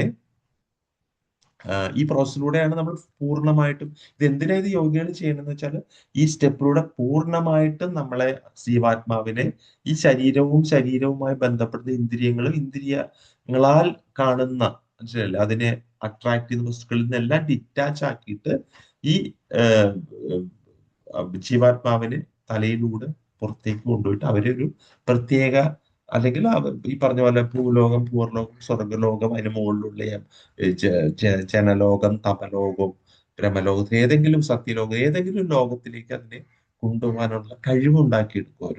അങ്ങനെ കൊണ്ടുപോകുന്ന ഒരു പ്രോസസ്. അപ്പൊ ഇന്ന് നമുക്കറിയാം, കേൾക്കുമ്പോൾ തന്നെ അറിയത് ടോട്ടലി പ്രാക്ടിക്കൽ അല്ല എന്ന്. എന്നാൽ നമുക്ക് ഏറ്റവും ഉത്തമമായ ഒരു മാർഗം വരുന്നുണ്ട്. ഭക്തിയോഗം. കാരണം ഇത് പറഞ്ഞുകൊണ്ട് തന്നെ 6-ാമത്തെ അധ്യായത്തിൽ ഭഗവാൻ എൻഡ് ചെയ്യുന്നത് 6.47 അവസാനത്തെ ശ്ലോകത്തിലും അത് തന്നെയാണ് പറയുന്നത്. അതായത് ഇപ്പൊ യോഗം എന്ന് പറയുമ്പോൾ ഭഗവാനുമായിട്ട് ബന്ധപ്പെടുത്തലാണ്. അപ്പൊ കർമ്മയോഗം എന്ന് പറഞ്ഞാല് നമ്മളുടെ ഭഗവാനുമായിട്ടുള്ള ബന്ധപ്പെടുന്നത് ഫലോദിഷ്ട കർമ്മങ്ങൾ ചെയ്തിട്ടാകുമ്പോൾ അതിന് കർമ്മയോഗം എന്ന് പറയും. നമ്മള് ജ്ഞാനത്തിലൂടെ ഭഗവാനുമായിട്ട് ആ ബന്ധം സ്ഥാപിക്കുന്നതിന് ജ്ഞാനയോഗം എന്ന് പറയും. ഭഗവാനുമായിട്ട് ഭക്തിയിലൂടെ സ്ഥാപിക്കുന്നതിന് നമ്മൾ ഭക്തിയോഗം എന്ന് പറയും. അപ്പൊ നമുക്ക് ഏറ്റവും ഏറ്റവും ബെസ്റ്റ് എന്ന് പറയുന്നത് ഭക്തിയോഗമാണ്. ഭഗവാൻ തന്നെ വ്യക്തമാക്കുന്നത് യോഗിനാമപി സർവേഷാം മഗ്ഗതേനാന്തരാത്മന ശ്രദ്ധാവാൻ ഭജതേ യോമാം സമേയുക്ത തമോ മത. കാണാതെ പഠിക്കും ഈ ശ്ലോകം നമ്മൾ 6-ാമത്തെ അധ്യായത്തുമ്പോൾ. അതായത് പൂർണ്ണ വിശ്വാസത്തോടെ 6-ാമത്തെ അധ്യായം പറയുന്നത് ധ്യാനയോഗമാണ്. അഷ്ടാംഗ യോഗത്തെ കുറിച്ചാണ് ഭഗവാൻ അർജുനനെ എക്സ്പ്ലെയിൻ ചെയ്ത് കൊടുക്കുന്നത്. എന്നിട്ട് അവസാനം ഭഗവാൻ പറയാണ് ഇതൊന്നും ആവശ്യമില്ല, ഈ ആന്തരിക പ്രക്രിയയൊന്നും ആവശ്യമില്ല. എന്താണ് ഏറ്റവും ബെസ്റ്റ്? പൂർണ്ണ വിശ്വാസത്തോടെ എപ്പോഴും എന്നിൽ തന്നെ നിലകൊള്ളുകയും ഭഗവാനെ തന്നെ പൂർണ്ണമായിട്ട് മനസ്സിലാക്കുകയും ഭഗവാനെ ധ്യാനിച്ചുകൊണ്ട് പ്രേമപൂർവം എന്റെ ദിവ്യ സേവനത്തിൽ ഏർപ്പെട്ടുകൊണ്ടിരിക്കുകയും ചെയ്യുന്നവനാണ് യോഗികളിലും വെച്ച് അത്യുത്തമ യോഗിയും എന്നോട് ദൃഢതമമായ യോഗത്തിൽ ബന്ധപ്പെട്ടിരിക്കുന്നത്. ഇതാണ് എന്റെ അഭിപ്രായം. യുക്ത തമോ മത. അപ്പൊ ഭഗവാൻ തന്നെ പറയുന്നു, നീ അഷ്ടാംഗ യോഗ ചെയ്തോ, നീ ഷഡ്ചക്ര യോഗ ചെയ്തോ, അത് ചെയ്തു ഇത് ചെയ്തോ, ഫലോദിഷ്ട കർമ്മം ചെയ്തോ, നീ കുറേ ഭഗവത്ഗീത, ഭാഗവതം, എന്താ പറയണേ, ഇതെല്ലാം പോയിട്ട് പഠിച്ചോളൂ, വേദം പഠിക്കൂ, ഇതെല്ലാം ചെയ്തോളൂ, ഇഷ്ടം പോലെ ജ്ഞാനോട്. പക്ഷെ ഇതൊക്കെ എൻ്റെ അടുത്തേക്ക് എത്താൻ സാധിക്കും. പക്ഷേ എന്നെ സംബന്ധിച്ച് ഏറ്റവും അത്യുത്തമ യോഗി എന്ന് പറയുന്ന ആരാണ്? ഭക്തിയോഗയിൽ വരുന്ന വ്യക്തിയാണ്. എപ്പോഴും എന്നെ മനസ്സിൽ കൊണ്ട് നടന്ന് എന്റെ ഭക്തിയുത സേവനം ചെയ്ത് എന്നെ ആരാധിക്കുന്ന വ്യക്തിയാണ് എനിക്ക് ഏറ്റവും അത്യുത്തമനായിട്ട് ഞാൻ പറയുന്നത്. അതാണ് എന്റെ അഭിപ്രായം എന്നാണ് ഭഗവാൻ തന്നെ പറയുന്നത്. അതാണ് ഭക്തിയോഗിയുടെ മഹാത്മ്യം എന്ന് പറയുന്നത്. ഇനി നമുക്കത് നാമജപത്തിലൂടെ നമുക്കത് സാധിക്കും. ഇപ്പോ ഇന്ന് നമ്മൾ പറഞ്ഞ പോലെ നമുക്കിപ്പോ അഷ്ടാംഗ യോഗ ആയാലും തപസ്സോ ഇങ്ങനെയുള്ള കാര്യങ്ങളൊന്നും നമ്മൾക്ക് ഇന്നത്തെ സാഹചര്യത്തില് ഹിമാലയത്തിൽ പോയി തപസ് ചെയ്യാനോ അല്ലെ, ഇതിലൊന്നും നമുക്ക് സാധിക്കില്ല. അങ്ങനെ നമുക്ക് അതിനുള്ള അധ്യാപകരും ഇല്ല, അതിന് തയ്യാറാവുന്ന ഒരു വിദ്യാർത്ഥിയും ഇല്ലാത്തൊരവസ്ഥയാണ്. അപ്പോ ഇത് അഷ്ടാംഗ യോഗയും ഭക്തിയോഗയും തമ്മിൽ ഭയങ്കര വ്യത്യാസമുണ്ട്. അപ്പൊ ഇത്തരം യാന്ത്രികമായ യോഗ പ്രക്രിയകൾ നമുക്ക് പ്രാക്ടിക്കലി ഒട്ടും പോസിബിൾ അല്ല. അപ്പൊ നമ്മൾ എന്ത് ചെയ്യുന്ന വെച്ച് കഴിഞ്ഞാല് ഭക്തി യോഗയാണ് നമുക്ക് കലിയുഗത്തിൽ ഭഗവാൻ പറഞ്ഞിട്ടുള്ളത്. അതാണ് നമ്മുടെ മെയിൻ ടോപ്പിക്. അപ്പോ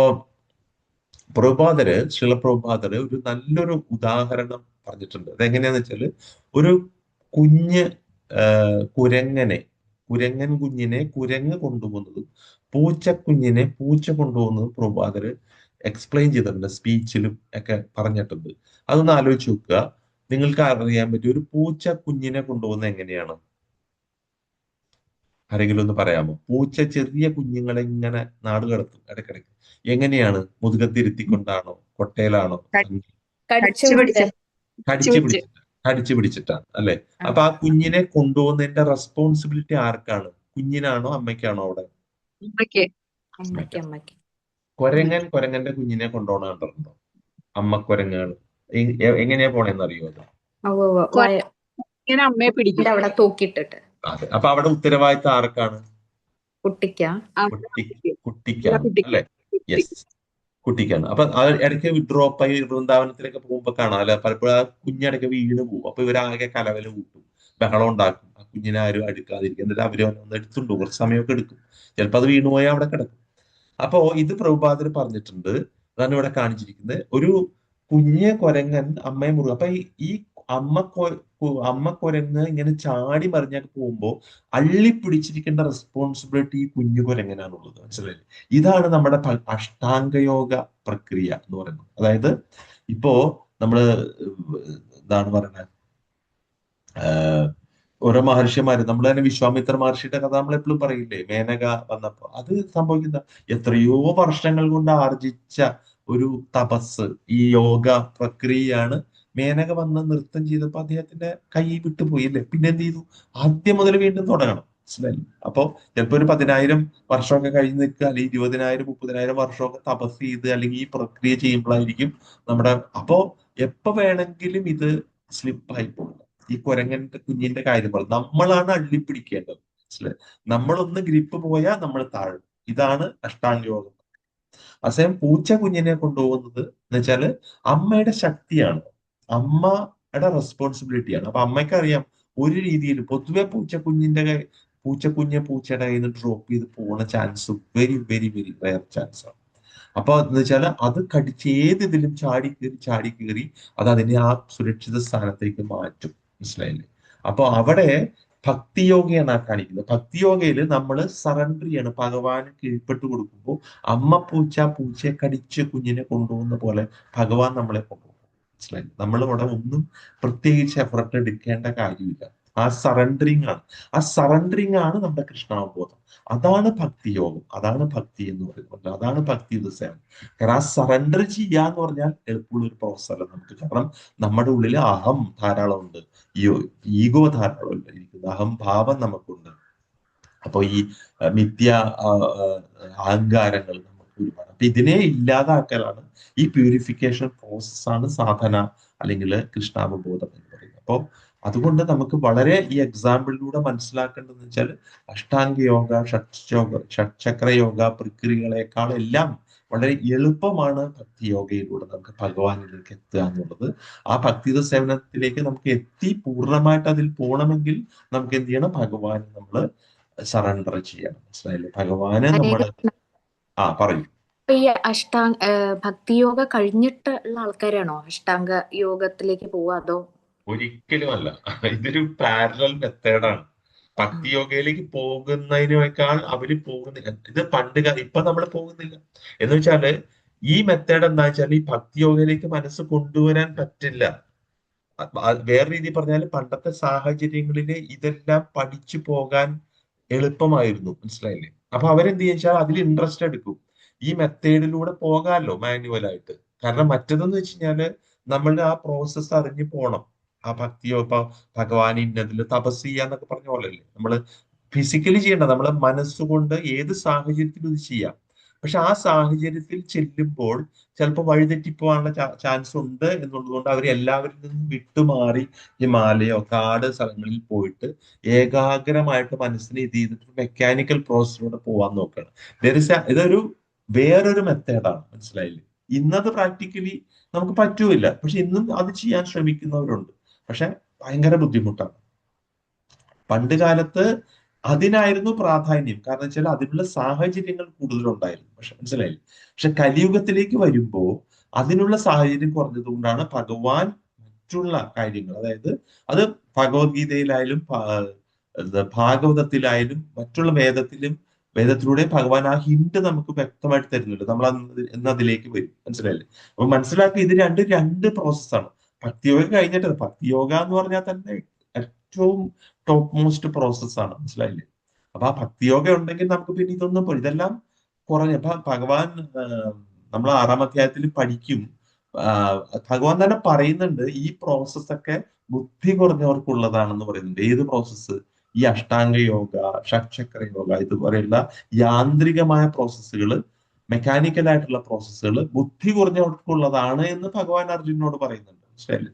അതുകൊണ്ട് നീ ഭക്തി യോഗയിലേക്ക് വരും. അതാണ് യോഗിനാമപി സർവേഷാം മദ്ഗതേനാന്തരാത്മനാം ശ്രദ്ധാവാൻ ഭജതേ യോമാം സദേ സമേ തമോ എന്താണ് ഭജതേ യോമാം സമേയുക്ത തമോ മതഹ എന്ന് പറയുന്നത്.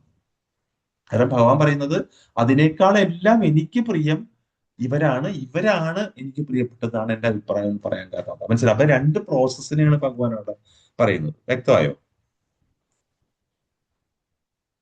ആ ആ ഉവ്വ്. എന്തുകൊണ്ട് ഇത് പറയുന്നു എന്ന് ചോദിച്ചാല്, എന്നാ ഭഗവാൻ ഇതൊന്നും പറയാണ്ട് അർജുനന് ഭക്തിയോഗം മാത്രം ഉപദേശിച്ച പോരെ എന്ന് ചോദിച്ചാൽ, ഇത് അർജുനനിലൂടെ നമ്മളും ഈ കലിയുഗത്തിൽ കാണുന്നുണ്ടില്ലേ? അപ്പൊ നമ്മൾ ഭഗവത്ഗീത വായിക്കുമ്പോൾ നമ്മൾ ഇത് മാത്രം കണ്ടുപോകുമ്പോൾ വേറൊരാള് പറഞ്ഞു, അല്ലെങ്കിൽ വേറൊരു ആചാര്യൻ അല്ലെങ്കിൽ ഭക്തിയോഗം ചെയ്യുന്ന ഒരു യോഗിയുടെ ശിഷ്യ പരമ്പരയിൽ ആരെങ്കിലും പറയാണ്, നിങ്ങൾ എന്തിനാണ് ഇത് വായിക്കുന്നത്? ഇത് നോക്കൂ, ഇവിടെ ഷഡ്ചക്ര യോഗയുണ്ട്, ഇത് നിങ്ങൾക്ക് പ്രാക്ടീസ് ചെയ്താൽ നിങ്ങൾക്ക് ഈ ജീവിതകാലത്തിൽ ഇത് ചെയ്തിട്ട് നിങ്ങൾക്ക് ഒരു ഭക്തിയിലൂടെ ഭഗവാന്റെ ധാമത്തിലേക്ക് എത്താൻ സാധിക്കും എന്ന് പറയുമ്പോൾ നമുക്ക് തോന്നുന്നു ഭഗവത്ഗീത പറഞ്ഞിട്ടില്ലല്ലോ അതിലേക്ക്. അങ്ങനെ ഒരു നമുക്ക് അങ്ങനെയൊക്കെ തോന്നുന്നു അല്ല മനുഷ്യൻ. അപ്പൊ അതുകൊണ്ടാണ് അതിനെല്ലാം പഴുതുകൾ അടയ്ക്കാൻ ഭഗവാൻ അതും അവിടെ അർജുനനോട് പറഞ്ഞു. അത് നമുക്ക് മനസ്സിലാക്കുക. എന്നിട്ട് അവസാനം പറയുന്നുണ്ട് ഇതെല്ലാം ബുദ്ധിയുള്ളവർക്കല്ല, ഏറ്റവും ഇതിലും ഉത്തമം ഭക്തിയോഗയാണ് ഭഗവാൻ. അപ്പൊ അതിനുവേണ്ടി അവൻ പറഞ്ഞിരിക്കുക, അർജുനന് പറഞ്ഞു കൊടുക്കുകയാണ്, ഇതൊന്നും നീ ചെയ്യേണ്ട ആവശ്യമില്ല എന്നാണ് പറയുന്നത്. എല്ലാം പറഞ്ഞു കൊടുക്കും ആദ്യം. 47 ശ്ലോകമുണ്ട് 6ാമത്തെ അധ്യായത്തിൽ. ഈ 47 ശ്ലോകത്തിൽ 46 ശ്ലോകവും ഓൾമോസ്റ്റ് പറയുന്നത് അതിനകത്ത് ഓരോ പ്രോസസ്സുകളെ കുറിച്ചാണ്. പക്ഷെ അതെല്ലാം കഴിഞ്ഞിട്ട് ലാസ്റ്റ് ഭഗവാൻ പറയുന്നത് ഇതൊക്കെയാണെങ്കിൽ പോലും ഭക്തിയോഗയാണ് ഏറ്റവും ഉത്തമം എന്ന് പറയുന്നത്. മനസ്സിലായില്ലേ? കാരണം എന്തിനാണ് അങ്ങനെയാണ്. ഇപ്പൊ നമ്മൾ ചില കാര്യങ്ങൾ അങ്ങനെ പഠിക്കില്ലേ, നമ്മൾ പഠിക്കുമ്പോൾ 2-3 പ്രോസസ്സ് ഉണ്ട്, പക്ഷെ ഈ പ്രോസസ്സാണ് ഏറ്റവും ബെസ്റ്റ് എന്ന് പറയുന്ന രീതി തന്നെയാണ് ഭഗവത്ഗീത പഠനം. മനസ്സിലായി? അതിനാണ് അത് പറയുന്നത്. അപ്പൊ ഇത് ഭഗവത്ഗീതയുടെ ഒരു ഇൻട്രൊഡക്ഷൻ തന്നെയാണ് ഈ പറഞ്ഞിരിക്കുന്നത്. അത് മനസ്സിലായെന്ന് വിചാരിക്കണം. അപ്പൊ ഈ എക്സാമ്പിൾ എപ്പോഴും മനസ്സിൽ വെച്ചേക്കുക. കുരങ്ങന്റെ കുഞ്ഞ് പോണ പോലെ നമുക്ക് പോണോ, അതോ പൂച്ച കടിച്ചുകൊണ്ട് പോണ പോലെ പോണോ എന്നുള്ളത് നമ്മൾ തീരുമാനിക്കാം. മനസ്സിലായി? അപ്പൊ നമുക്ക് കുറെ സമയം നമുക്ക് ഇത്തരം പ്രോസസ്സുകളിലേക്ക് നമ്മൾ പോകുന്നുണ്ടെങ്കിൽ അതിൽ നിന്നൊക്കെ ഒഴിവാക്കിയിട്ട് നമുക്ക് ഭക്തിയോഗ പ്രാക്ടീസിലേക്ക് കൊണ്ടുവരാൻ നമുക്ക് സാധിക്കും. പിന്നെ ഇപ്പോഴത്തെ കലിയുഗത്തിൽ നമുക്ക് ആത്മീയ പൂർണ്ണതയ്ക്കായിട്ട് ഈ കഠിനമായ അഷ്ടാംഗ യോഗ ഒന്നും ശുപാർശ ചെയ്യുന്നില്ല. അപ്പൊ എന്താണ് ഏറ്റവും ശുപാർശ ചെയ്യുന്നതെന്ന് വെച്ച് കഴിഞ്ഞാൽ ഏറ്റവും സിമ്പിൾ ആയിട്ടുള്ളത് ഹരേ കൃഷ്ണ മഹാമന്ത്ര ജപമാണ്. മനസ്സിലായില്ലേ? ഇത് ഈ ശിലപ്രഭാതര് മാത്രമായിട്ട് പറയുന്നതോ ഇസ്കോൺ പറയുന്നതോ ഞാൻ പറയുന്നതോ ഒന്നുമല്ല. നമ്മുടെ വേദം തന്നെ ഇത് പറയുന്നുണ്ട്. വളരെ കൃത്യമായിട്ട് ഭാഗവതം അത് പറയുന്നുണ്ട്. കലിയുഗത്തില്, കാരണം ഓരോ യുഗത്തിലും ഞാൻ പറഞ്ഞില്ലേ, മുമ്പും പറഞ്ഞില്ല, ചിലർക്ക് ഒരുപാട് തെറ്റിദ്ധാരണകൾ, എനിക്കുണ്ടായിരുന്നു അങ്ങനത്തെ തെറ്റിദ്ധാരണ. നമ്മള് കലിയുഗത്തിൽ ഇവിടെ എല്ലാം സർവനാശമായിട്ട്, അപ്പൊ നമ്മള് ഇങ്ങനെയുള്ള ഡെവലപ്മെന്റിലൊക്കെ ആയിട്ട് നമ്മൾ പോയിട്ട് നമ്മൾ ഇങ്ങനെയാണ് നമ്മുടെ ജീവിതം, തപസ് അല്ലെങ്കിൽ ഭക്തി എന്നൊക്കെ പറഞ്ഞ് ഇപ്പൊ പറയാം. അതൊക്കെ സത്യയുഗം, ത്രേതായുഗം, ദ്വാപരയുഗത്തിലൊക്കെ പറഞ്ഞിട്ടുണ്ട്. ഇപ്പൊ ഇതൊന്നും അല്ല പറഞ്ഞേക്കണേ. അങ്ങനെയല്ല. ഓരോ യുഗത്തിലും ഭഗവാൻ ഭക്തി മാർഗം അല്ലെങ്കിൽ ആത്മീയജ്ഞാനം എങ്ങനെ നേടി ഭഗവാനിലേക്ക് എത്താം, മനുഷ്യ ജന്മം എങ്ങനെ നമുക്ക് പൂർണ്ണതയിലേക്ക് കൊണ്ടുവരാം എന്ന് പറഞ്ഞിട്ടുണ്ട്. പക്ഷെ അത് ഓരോ യുഗത്തിലും അത് ഡിഫറെന്റ് ആണെന്നുള്ളതാണ്. മനസ്സിലായി? അല്ലാതെ അത് സത്യയുഗത്തിൽ ചെയ്തിരുന്നു, തപസ് ചെയ്തിരുന്നു, അല്ലെങ്കിൽ ദ്വാപരയുഗത്തിൽ ഭഗവാന്റെ പാദം പൂജിച്ചിരുന്നു, ത്രേതായുഗത്തില് നമ്മള് യജ്ഞം ചെയ്തിരുന്നു, അതൊന്നും ഇപ്പൊ നടക്കില്ല, അല്ലെങ്കിൽ അതിന്റെ മിനിയേച്ചറായിട്ട് ഞാനിപ്പോ ചെയ്തു നോക്കാം, അത് നമ്മൾ ചെയ്യുന്ന ആൾക്കാരുണ്ട്. പക്ഷെ അതിലൂടെ ഒന്നും നമുക്ക് പൂർണ്ണതയിലേക്ക് എത്താൻ സാധിക്കില്ല. ഈ യുഗത്തിൽ എന്ത് പറഞ്ഞോ അത് ചെയ്യാം. മനസ്സിലായി? ഇപ്പൊ നമ്മൾ ഇന്ന ഒരു സ്ഥലത്ത് ചെയ്യുന്നു, അവിടെ ഒരു കാര്യം പറഞ്ഞിട്ടുണ്ടെങ്കിൽ അത് ചെയ്യുക. അല്ലാണ്ട് പണ്ട് ചെയ്തിരുന്നൊരു കാര്യം ഇവിടെ ചെയ്തിട്ട് ഇപ്പൊ കാര്യമില്ല. അപ്പൊ ആ രീതിയിലാണ് കാര്യങ്ങൾ. അപ്പൊ ഇപ്പൊ നമ്മൾ ചെയ്യേണ്ടത് ഹരേ കൃഷ്ണ മഹാമന്ത്രം ആത്മാർത്ഥമായിട്ട് ജപിക്കുക. കാരണം എന്താന്ന് വെച്ചാൽ ഇതിന് കാട്ടിൽ പോകണ്ട, എന്ത് തിരക്കിലും ബസ്സിലായാലും ട്രെയിനിലായാലും നമ്മുടെ വീട്ടിൽ അപ്പാർട്ട്മെന്റിൽ എവിടെ ഇരുന്നാൽ പോലും നമുക്കിത് ചെയ്യാനായിട്ട് സാധിക്കും. അപ്പൊ ഇത് ഇഷ്ടംപോലെ ഒരു വ്യക്തിക്ക് ഉണ്ട്, ഒരു നഗരത്തിലെ അപ്പാർട്ട്മെന്റിൽ ഇരുന്നുകൊണ്ട് ഭഗവാന്റെ വിശുദ്ധനാമം ജപിക്കുന്നതിൽ നിന്ന് 1,00,000 വർഷമായിട്ട് ഈ സമ്പ്രദായം സാധാരണയായിരുന്ന സത്യയുഗത്തിലെ ആളുകളുടെ പൊതുവെ ആയുസാണ്. ഹിമാലയത്തിൽ ഇരുന്നുകൊണ്ട് അഷ്ടാംഗ അഭ്യസിന് കൂടുതൽ പ്രയോജനം. അതായത് ഈ പറഞ്ഞ പോലെ സത്യയുഗത്തിലൊക്കെ ആൾക്കാർക്ക് 1,00,000-ഓളം ആയുസ് ഉണ്ടായിരുന്നു എന്ന് പറയുന്നത്. അപ്പൊ ആ സമയത്തൊക്കെ ആൾക്കാര് ഏത് ലക്ഷ്യത്തിലേക്കാണോ പോയിരുന്നത് അല്ലെങ്കിൽ ലക്ഷ്യം വച്ചിരുന്നത്, അതേ ലക്ഷ്യം നമുക്ക് വീട്ടിലിരുന്നത് ചെയ്യാൻ നമുക്ക് സാധിക്കും എന്നുള്ളതാണ് ഇത് പറയുന്നത്. അപ്പൊ അതാണ് ഭഗവാൻ ഈ ഭഗവത്ഗീത അധ്യായം 6ന്റെ അവസാനത്തെ ശ്ലോകം 46-47 മെയിനായിട്ട് പറയുന്നത്. ഈ ഭക്തിയോഗ അഭ്യസിക്കുന്ന ഒരാൾക്ക് മറ്റേത് യോഗ പ്രോസസ്സിലേക്കാൾ ലഭിക്കുന്ന എല്ലാ ആത്മീയ യോഗ പ്രോസസ്, യോഗ എന്ന് പറയുമ്പോൾ തെറ്റിദ്ധരിക്കുന്നത്, നമുക്കൊരു ഫിസിക്കൽ യോഗ എല്ലാവരും ചെയ്യുന്നില്ല. ഒരു യോഗ ഉണ്ടല്ലോ നമുക്ക്, അതായത് കൈകാലൊക്കെ വെച്ചിട്ടുള്ള എക്സസൈസ് യോഗ, ആ യോഗയല്ല ഇവിടെ ഉദ്ദേശിക്കുന്നത്. യോഗയുടെ ശരിക്കുള്ള അർത്ഥം എന്ന് വെച്ചാൽ കണക്ട് വിത്ത് സുപ്രീം എന്നാണ്. അതായത് നമ്മളുടെ ജീവാത്മാവിനെ പരമാത്മാവുമായിട്ട് ഭഗവാനുമായിട്ട് എങ്ങനെ ലിങ്ക് ചെയ്യാം, അതാണ് യോഗയുടെ യഥാർത്ഥ അർത്ഥം. അപ്പൊ ആ യോഗ പ്രോസസ്സിൽ ഭക്തി യോഗയാണ് ഏറ്റവും മികച്ചതെന്നും അതിന് മറ്റുള്ളതിനേക്കാളെല്ലാം ഫലം ഇതിന് ലഭിക്കുമെന്ന് ഭഗവാൻ തന്നെ 6ാമത്തെ അധ്യായത്തിൽ പറയുന്നു. പിന്നെ മറ്റൊരു ശ്ലോകം ശ്രീമദ് ഭാഗവതത്തിന്റെ 12ാം അധ്യായം 12ാം സ്കന്ധത്തില് 3ാം അധ്യായത്തില് 52ാമത്തെ ശ്ലോകം പറയുന്നത് കൃതേയാധ്യായതോ വിഷ്ണു ത്രേതായാം യജതോ മഖൈ ദ്വാപരേ പരിചര്യായം കലൗതത് ഹരികീർത്തനാഥ്. അതായത് സത്യയുഗത്തിൽ വിഷ്ണുവിനെ, കൃതേയാധ്യായതോ വിഷ്ണു, കൃതയുഗം അതായത് സത്യയുഗം, അതിനകത്ത് വിഷ്ണുവിനെ ധ്യാനിക്കുന്നതിലൂടെയും ത്രേതായാം യജതോമകെ, ത്രേതായുഗത്തിൽ യജ്ഞങ്ങൾ അനുഷ്ഠിക്കുന്നതിലൂടെയും നിർവഹിക്കുന്നതിലൂടെയും ദ്വാപരേ പരിചര്യായം, ദ്വാപരയുഗത്തിൽ ഭഗവാന്റെ പാദപങ്കജങ്ങൾ സ്നേഹിക്കുന്ന അർച്ചന ചെയ്യുന്നതിലൂടെയും നേടിയിരുന്ന ഫലങ്ങളെല്ലാം തന്നെ കലൗത്തത്ത്, കലവ് എന്ന് വെച്ചാൽ കലിയുഗത്തില് എന്തിലൂടെ ലഭിക്കും? ഹരികീർത്തനാത്, അത് ഹരിനാമ സങ്കീർത്തനത്തിലൂടെ നമുക്ക്, അല്ലെങ്കിൽ ഹരേ കൃഷ്ണ മഹാമന്ത്രം ജപിക്കുന്നതിലൂടെ നമുക്ക് ലഭിക്കും എന്നാണ് ആ ശ്രീമദ് ഭാഗവതം തന്നെ പറയുന്നത്. അപ്പൊ ഇത് തന്നെ നമുക്ക് തെളിവാണ് നമ്മൾ എന്ത് ചെയ്താൽ മതി എന്നുള്ളത്. കാരണം കലിയുഗത്തില് നമ്മുടെ സമയം വളരെ ലിമിറ്റാണ്, നമുക്ക് ഡിസ്റ്റർബൻസ് ഇല്ലാത്ത അവസരങ്ങൾ വളരെ കുറവാണ്, ആയുസ് കുറവാണ്, സാഹചര്യങ്ങൾ കുറവാണ്. എല്ലാം ഭഗവാൻ അറിയാം, കാരണം ഭഗവാൻ തന്നെയാണ് നമ്മളെ സൃഷ്ടിച്ചിരിക്കുന്നത്.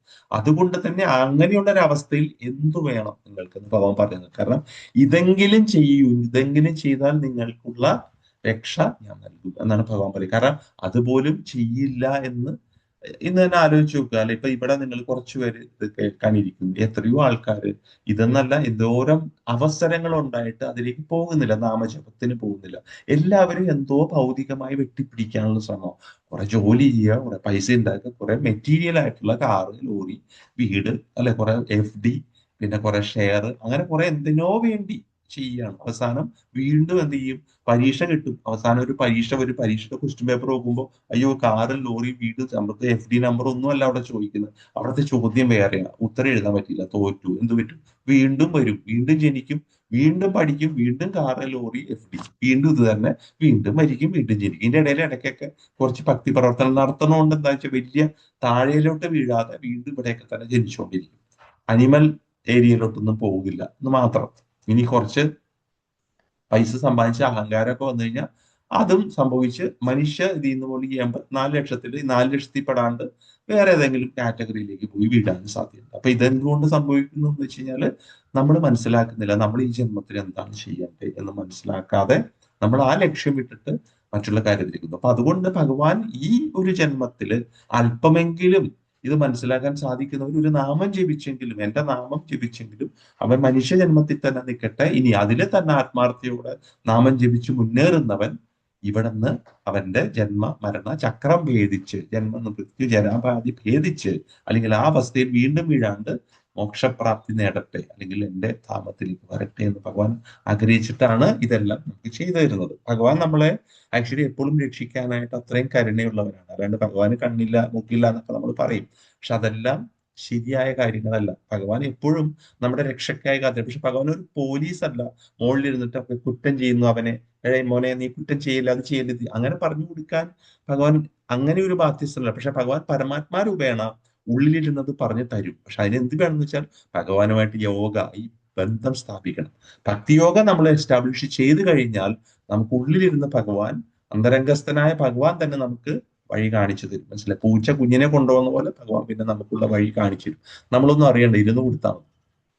അപ്പൊ അതിലൂടെ നമുക്ക് നമ്മുടെ മനുഷ്യ ജന്മത്തിന്റെ ലക്ഷ്യപ്രാപ്തിയിലെത്താൻ പറ്റും. അപ്പൊ കലിയുഗത്തിൽ നമ്മൾ ചെയ്യേണ്ടത് ഹരേ കൃഷ്ണ കൃഷ്ണ കൃഷ്ണ ഹരേ ഹരേ, ഹരേ രാമ രാമ രാമ ഹരേ ഹരേ. ഇത് ജപിച്ചുകൊണ്ടേയിരിക്കുക എപ്പോഴും. ഇതൊരു മനസ്സിൽ ജപിക്കുക, അത് തന്നെ ഉറക്കെ ജപിക്കുക, മാലയിൽ ജപിക്കുക. ഈ ഒറ്റ പ്രോസസ്സ് മാത്രം മതി നമുക്ക് രക്ഷ നേടാനായിട്ട്. വേറെ ഒരു അഷ്ടാംഗ യോഗയിലും നമ്മൾ ഇത് ചെയ്യേണ്ടതില്ല. അതുപോലെ തന്നെ ബൃഹന്നാരദീയ പുരാണം പറയുന്നു, അത് ചൈതന്യ ചരിതാമൃതം മധ്യലീലയിലും പറയുന്നുണ്ട്. ഹരേർ നാമ ഹരേർ നാമൈവ കേവലം കലൗ നാസ്തേവ ഗതിരന്യത. 3 പ്രാവശ്യമാണ് പറയുന്നത്. കണ്ടോ, നമ്മൾ ലേലം ഉറപ്പിക്കണ കാര്യം പറയാറില്ലേ? അല്ലെ, 1 തരം 2 തരം 3 തരം ലേലം ഉറപ്പിച്ചിരിക്കും. അത് എവിടെ നിന്നാ പറഞ്ഞത്? ഇതെല്ലാം വേദത്തിൽ നിന്ന് വരുന്നത്. 3 പ്രാവശ്യം ഒരു കാര്യം ചൊല്ലിയാൽ അത് ഉറപ്പിക്കലാണ്. പണ്ട് ഈ വേദമന്ത്രങ്ങൾ പഠിപ്പിച്ചിരുന്നത് എങ്ങനെയാന്ന് വെച്ചാൽ ഒരു ശ്ലോകം 3 പ്രാവശ്യം ചൊല്ലുള്ളൂ. പക്ഷെ അന്നത്തെ ബ്രാഹ്മണർ എന്ന് പറഞ്ഞാൽ അത്രയും ബുദ്ധിയുള്ളവരാണ്. ഇന്റലിജന്റ് ക്ലാസ്സിലാണ് ബ്രാഹ്മണർ എന്ന് പറഞ്ഞാൽ. അല്ലാണ്ട് അത് ഇന്നത്തെ ടോപ്പിക്കിൽ വരും.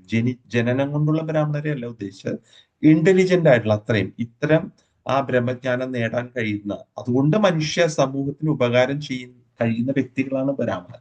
അപ്പൊ അവർക്ക് ആദ്യം ശ്ലോകം അവർ ചൊല്ലി ഏറ്റു ചൊല്ലും, 2ാമത്തെ ശ്ലോകം അവര് ഹൃദയസ്ഥമാക്കും, 3ാമത് അവര് ബൈഹാർട്ട് പുറത്തേക്ക് വരികയാണ് ചെയ്യുന്നത്. മനസ്സിലായി? അങ്ങനെയാണ് 3 പ്രാവശ്യം ശ്ലോകം പഠിക്കും. ആ 3ാമത്തേൽ കഴിഞ്ഞ് അടുത്ത ശ്ലോകത്തിലേക്ക്. മനസ്സിലായി? ആലോചിച്ച് നോക്കി, 700 ഭഗവത്ഗീത ശ്ലോകം, 18,000 ഭാഗവത ശ്ലോകം ഒക്കെ അങ്ങനെയാണ് അവർ പഠിച്ചിരുന്നത്. ഒരു പ്രാവശ്യം ഏറ്റുകൊള്ളും, അത് ഏറ്റുചൊല്ലും. രണ്ടാമത്തെ തവണ ഗുരുനാഥൻ ഏറ്റുചൊല്ലുമ്പോൾ അവരത് ഹൃദിസ്ഥമാക്കും. മൂന്നാമത്തെ തവണ അവരത് സ്വന്തമായിട്ട് പറയുന്ന പോലെയാണ്, അങ്ങനെയാണ് പറയുന്നത്. അതുപോലെ ഇവിടെ പറയുന്നു ഹരേർ നാമ ഹരേർ നാമ ഹരേർ നാമൈവ കേവലം. ഹരിയുടെ നാമമല്ലാതെ, കണ്ടോ, ഈ കലിയുഗത്തിൽ കലവ് എന്ന് വെച്ചാൽ കലിയുഗമാണ്. അപ്പോ ഈ കലിയുഗത്തിൽ ഭഗവാൻ ഹരിയുടെ തിരുനാമജപം തിരുനാമജപം തിരുനാമജപം 3 പ്രാവശ്യം പറയുന്നു. പിന്നെ എന്താണ്? കലവ് നാസ്തേവ നാസ്തേവ നാസ്തേവ, 3 നാസ്തേവ വരുന്നുണ്ട്. മറ്റൊരു വഴിയില്ല, മറ്റൊരു വഴിയില്ല, മറ്റൊരു വഴിയില്ല. എന്തിന്? ആധ്യാത്മിക പുരോഗതിക്ക്. അതാണ് ഹരേർ നാമ ഹരേർ നാമ ഹരേർ നാമൈവ കേവലം കലൗ നാസ്തേവ നാസ്തേവ നാസ്തേവ ഗതിരന്യത എന്ന് പറയും.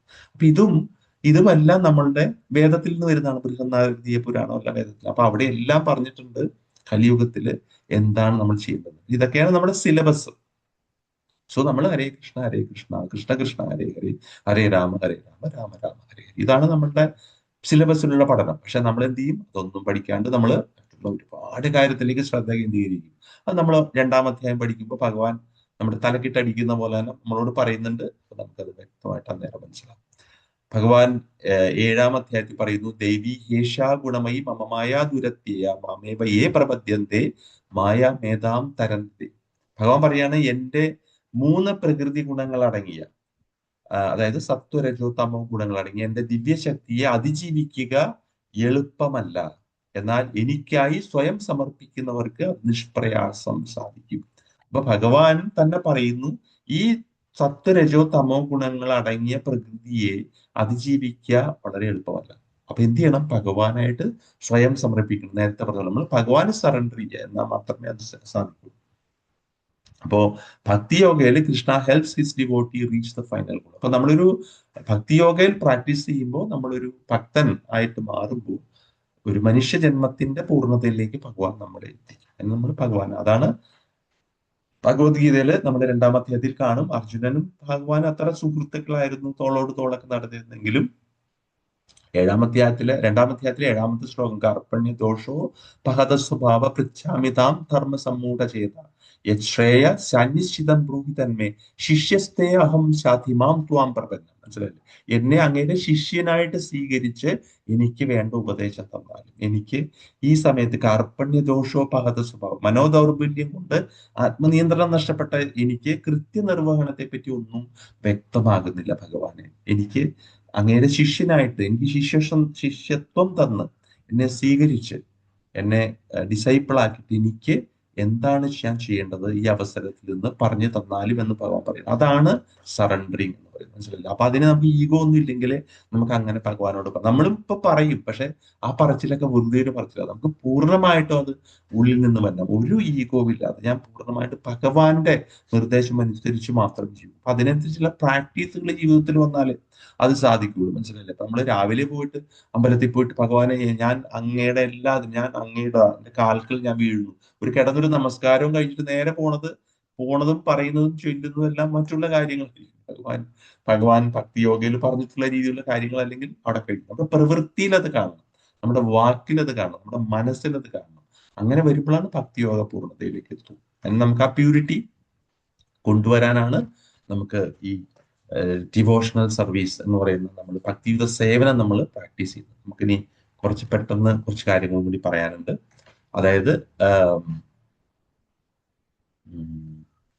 സനാതന ധർമ്മം, വർണ്ണാശ്രമ ധർമ്മം, ഈ 2 കാര്യങ്ങൾ എന്ന് പറയുന്നത്. ഇത് നമുക്ക് 2 തരം ഡ്യൂട്ടി, അതായത് duties that sustain us according to our intrinsic nature. നമുക്ക് നമ്മളുടേതായ 2 തരം ധർമ്മങ്ങൾ നമുക്ക് പറയാനുണ്ട്. അതായത് സനാതന ധർമ്മം, വർണ്ണാശ്രമ ധർമ്മം. ഇത് രണ്ടും നമ്മുടെ നേരത്തെ പറഞ്ഞ പോലെ ഭക്തി യോഗ അല്ലെങ്കിൽ നമ്മൾ എന്താണെന്നുള്ളതിലേക്ക് പൂർണ്ണതയിലേക്ക് എത്തുന്നതിന് ആവശ്യമായ 2 കാര്യമാണ്. അപ്പൊ സനാതന ധർമ്മം എന്ന് പറയുമ്പോൾ ആത്മീയ സ്വഭാവമുള്ള കർത്തവ്യങ്ങൾ ഉൾപ്പെടും. സനാതനം എന്ന് പറഞ്ഞ അർത്ഥം തന്നെ എറ്റേണൽ എന്നാണ്, ശാശ്വതമായതാണ്. അത് ഒരിക്കലും നാശമില്ല, ജനനവുമില്ല, മരണമില്ല. അതാണ് സനാതനം. അപ്പൊ അങ്ങനത്തെ ഒരു ധർമ്മത്തിനെ ചിലയിടത്ത് റിലീജിയൻ എന്നായിരിക്കും ഇംഗ്ലീഷ് ബുക്കിലൊക്കെ പറയുന്നത്. പക്ഷെ അത് മതമാണ്. റിലീജിയൻ, മതം എന്ന് പറഞ്ഞൊരു മാറ്റം സംഭവിക്കാം, അതൊരു അഭിപ്രായമാണ്. പക്ഷെ ധർമ്മത്തിന്റെ ഒരു ഇംഗ്ലീഷ് വാക്ക് സത്യത്തിൽ ഇല്ല. ധർമ്മത്തിന് ധർമ്മം തന്നെ പറയേണ്ടി വരും. അപ്പോ അത് നമ്മളുടെ ഒരു എന്താ പറയുക, നമ്മളുടെ നമ്മളിൽ ഇൻട്രിൻസിക് ആയിട്ടുള്ള, അതായത് നമ്മളുടെ ഉള്ളിൽ തന്നെ എപ്പോഴും ഇരിക്കുന്ന ഒരു കാര്യമാണ്. നമ്മൾ അത് പറയാം ഇപ്പോൾ അതിനെക്കുറിച്ച്. ഇപ്പൊ ഈ ഒരു ശ്ലോകം വളരെയധികം തെറ്റിദ്ധരിക്കപ്പെട്ടിട്ടുള്ള ഒരു ശ്ലോകമാണ്. നമ്മൾ 4ാമത്തെ അധ്യായത്തിൽ പഠിക്കും. ചാതുർവർണ്ണ്യം മയാ സൃഷ്ടം ഗുണകർമ്മ വിഭാഗശ തസ്യ കർത്താരമപി മാം വിദ്യ കർത്താരമവ്യയം. അതായത് ഈ 3 ഗുണങ്ങള്, സത്വരജോ തമോ ഗുണങ്ങളെ ഇത് നിർത്തിക്കൊണ്ട് ഇത് നിലനിർത്തിക്കൊണ്ട്, അല്ലെങ്കിൽ ഈ 3 ഗുണങ്ങളുടെയും അതിനെ മുൻനിർത്തിക്കൊണ്ട് മനുഷ്യ സമൂഹത്തിലെ 4 വർണ്ണങ്ങൾ ഞാൻ സൃഷ്ടിച്ചു എന്ന് ഭഗവാൻ പറയുന്നുണ്ട്. മനസ്സിലായില്ലേ? ആ 4 വർണ്ണങ്ങൾ നമുക്ക് അറിയാൻ പറ്റും: ബ്രാഹ്മണൻ, ക്ഷത്രിയൻ, വൈശ്യർ, ശൂദ്രൻ. പക്ഷെ ഇത് സൃഷ്ടിച്ചുവെങ്കിലും ഞാൻ അതിനകത്ത് പെടുന്നില്ല. ഭഗവാനെ ബാധിക്കില്ല എന്നുള്ളതാണ് ഭഗവാൻ പറയുന്നത്. അപ്പൊ എന്തിനാണ് ഇത് സൃഷ്ടിച്ചത്? അതാണ് വർണ്ണാശ്രമ ധർമ്മം. ഭഗവത്ഗീതയായിട്ട് കണക്ട് ചെയ്ത ശ്ലോകം പറഞ്ഞാണ്. അപ്പൊ ഈ 4 ധർമ്മങ്ങൾ, പിന്നെ മറ്റൊരു ഇതാ പറയുന്നത് അതാ ദ്വിജശ്രേഷ്ഠ വർണ്ണാശ്രമ വിഭാഗശ. വർണ്ണാശ്രമത്തിനെ കുറിച്ച് പറയുന്നത് ശ്രീമദ് ഭാഗവതത്തില് സ്വനുഷ്ഠിതസ്യ ധർമ്മസ്യ സംസിദ്ധിർ ഹരിതോഷണം. ഇവിടെ പറയുന്നത്, അല്ലയോ, ഇത് സൂതഗോസ്വാമി പറയുന്നതാണ് നൈമിഷാരണ്യത്തില്. അല്ലയോ ദ്വിജശ്രേഷ്ഠ, ജീവിത വ്യവസ്ഥയും, അതായത് ആശ്രമ വ്യവസ്ഥയും വർണ്ണ വ്യവസ്ഥയും ജാതി വ്യവസ്ഥയും അടിസ്ഥാനമാക്കിയിട്ടുള്ള സ്വധർമ്മ കർമ്മ അല്ലെങ്കിൽ വർണ്ണാശ്രമ വ്യവസ്ഥയ്ക്ക് അനുസൃതമായ തൊഴിൽ സംബന്ധ പ്രവർത്തനങ്ങൾ, കർമ്മങ്ങൾ നിർവഹിക്കുന്നതിലൂടെ പരമദിവ്യോത്തമ പുരുഷനെ പ്രീതിപ്പെടുത്തുക എന്ന വിശിഷ്ടമായ പരിപൂർണതയ്ക്ക് ഒരാൾ പ്രാപ്തമാണ്. ഒരു കൺഫ്യൂഷൻ ഇത് കേട്ടിട്ട് ഞാൻ സ്പീഡിൽ പറയുന്നതുകൊണ്ട് ആരും കൺഫ്യൂഷൻ ആവണ്ട. ഒറ്റ കാര്യം മനസ്സിലാക്കിയാൽ മതി. സനാതന ധർമ്മ വ്യവസ്ഥിതിയും വർണ്ണാശ്രമ വർണ്ണ വ്യവസ്ഥിതി, ഇപ്പൊ എന്താന്ന് നമ്മൾ പറയും ഷോർട്ടായിട്ട്. ഇത് രണ്ടും ഇതിലൂടെ നമുക്ക് നേരത്തെ പറഞ്ഞ പരമദിവ്യോത്ത കൃഷ്ണനെ അല്ലെങ്കിൽ സുപ്രീം ലോർഡിനെ നമുക്ക് പ്രീതിപ്പെടുത്തിയിട്ട് നമ്മളുടെ പൂർണ്ണത അവസ്ഥയിലേക്ക് നമുക്ക് എത്തിച്ചേരാൻ സാധിക്കും. ഈ മനുഷ്യജന്മം കൊണ്ട് നമ്മളൊരു പൂർണ്ണത ഉദ്ദേശിക്കുന്നുണ്ട്. ആ പൂർണ്ണതയ്ക്ക് എത്തിച്ചേരാൻ ഭഗവാൻ തന്നെ പറഞ്ഞിട്ടുള്ള 2 വ്യവസ്ഥിതികളാണ് ഈ വർണ്ണാശ്രമം. അപ്പോ എന്താണ് വർണ്ണം, എന്താണ് ആശ്രമം നോക്കുക. ബ്രാഹ്മണൻ, ക്ഷത്രിയൻ, വൈശ്യർ, ശൂദ്രർ, ഇതാണ് വർണ്ണം വരുന്നത്. ആശ്രമ വ്യവസ്ഥ എന്ന് വെച്ചാൽ ബ്രഹ്മചാരി, ഗൃഹസ്ഥൻ, വാനപ്രസ്ഥം, സന്യാസം. മനസ്സിലായി? ഇത് രണ്ട് കാര്യം കേട്ടോ. അപ്പൊ നേർക്ക് നേരെ ഇട്ടുന്നേ ഉള്ളൂ. പക്ഷെ ഇത് തമ്മിൽ രണ്ട് സെറ്റ് ഓഫ് തിങ്സ് ആണ്. അപ്പൊ ഇവിടെ ആദ്യം നോക്കാം. ബ്രാഹ്മണൻ എന്ന് വെച്ചാൽ അതാണ് ഇന്റലിജന്റ് ക്ലാസ് ആണ്. ഗുണകർമ്മ വിഭാഗശ, അല്ലെ, ചാതുർവർണ്ണ്യം മയാ സൃഷ്ടം ഗുണകർമ്മ വിഭാഗശയാണ്. അതായത് ബ്രാഹ്മണൻ എന്ന് പറയുന്നത് ഞാനൊക്കെ ഒരാൾ പൂലിട്ട് ഒരാൾക്ക് ഒരു കുട്ടി ഉണ്ടായി, അയാൾ ബ്രാഹ്മണൻ, അങ്ങനെയല്ല ഇവിടെ ഉദ്ദേശിക്കുന്നത്. ഇത് ഇന്റലിജന്റ് കാസ്റ്റ് അല്ലെങ്കിൽ ഇന്റലിജന്റ് ക്ലാസ് എന്ന് വേണമെങ്കിൽ നമുക്ക് പറയാം. ഇതൊരു നമ്മൾ പറയുന്ന ഇപ്പോഴത്തെ ഒരു ജാതി, ആ ജാതിയല്ല ഉദ്ദേശിക്കുന്നത്. ഒരു വിഭാഗം ആൾക്കാർ, അവർക്ക് ബുദ്ധി കൂടുതലാണ്. അവർ ചിലപ്പോൾ എന്തു ആയിക്കോട്ടെ, ബ്രാഹ്മണനോ എന്ത് കുലത്തിൽ ജനിച്ചു എന്നല്ല നോക്കുന്നത്, ബുദ്ധിയുള്ള ഒരു ക്ലാസ്സാണ്. ക്ഷത്രിയൻ എന്ന് പറഞ്ഞാൽ മാർഷ്യൽ, അതായത് അവൻ ഈ യുദ്ധം അഡ്മിനിസ്ട്രേഷൻ ക്ലാസ് ആണ്. ശരി, അഡ്മിനിസ്ട്രേഷൻ ക്ലാസ് ആണ്. വൈശ്യർ എന്ന് പറഞ്ഞാൽ ബിസിനസ് ചെയ്യുന്ന ആൾക്കാരാണ്, പ്രൊഡക്റ്റീവ് ബിസിനസ് ചെയ്യുന്ന ആൾക്കാരാണ്. ശൂദ്രൻ എന്ന് പറഞ്ഞാൽ ഈ മേൽപ്പറഞ്ഞ 3 ആൾക്കാർക്ക് വേണ്ടി ജോലി എടുക്കുന്ന ആൾക്കാർ. അപ്പൊ നമുക്ക് തോന്നും ഇങ്ങനെ 4ആയിട്ട് തട്ടായിട്ട് തിരിച്ചിട്ട് എങ്ങനെയാണ് നമ്മളിത് ഇതുകൊണ്ട് ഭഗവാന്റെ പരമ സേവനത്തിലേക്ക് നമ്മൾ എത്തുമെന്ന് പറയുന്നത് വെച്ചാല്, ഇത്തരം ബുദ്ധി ലെവൽ വ്യത്യാസമുള്ള ആൾക്കാർ ജനിക്കുന്നുണ്ട്. കാരണം എന്തുകൊണ്ടാണ്? അവരവരുടെ കർമ്മങ്ങൾ കൊണ്ട്. മനസ്സിലായില്ലേ? അത് ഭഗവാന്റെ കയ്യിലല്ല. നമ്മൾ നമ്മുടെ കർമ്മങ്ങളുടെ ചെയ്തനുസരിച്ച് നമ്മുടെ പല പല രീതിയിൽ നമുക്ക് ജനനം നടക്കുമ്പോൾ നമ്മൾ ബുദ്ധി കൂടിയ ആൾക്കാരായി മാറും, അഡ്മിനിസ്ട്രേഷൻ ചെയ്യാൻ പറ്റുന്ന ആൾക്കാരായി മാറും, ബിസിനസ് ചെയ്യുന്ന ആൾക്കാരായി മാറും. ഒരു ബുദ്ധിയും ഇല്ല, അല്ലെങ്കിൽ ഒരു സ്കിൽ പ്രത്യേകിച്ച് ഇല്ലാതെ ലേബർ ക്ലാസ് ആയിട്ട് നമ്മൾ മാറും. ഇതാരുടെയും തെറ്റല്ല, ഇതെല്ലാം അങ്ങനെ വരുന്നതാണ്. അപ്പൊ ഇങ്ങനെ ഓരോ സാഹചര്യത്തിൽ ജനിക്കുന്ന ആൾക്കാർക്കും ഭഗവാനിലേക്ക് എത്താൻ സാധിക്കണം.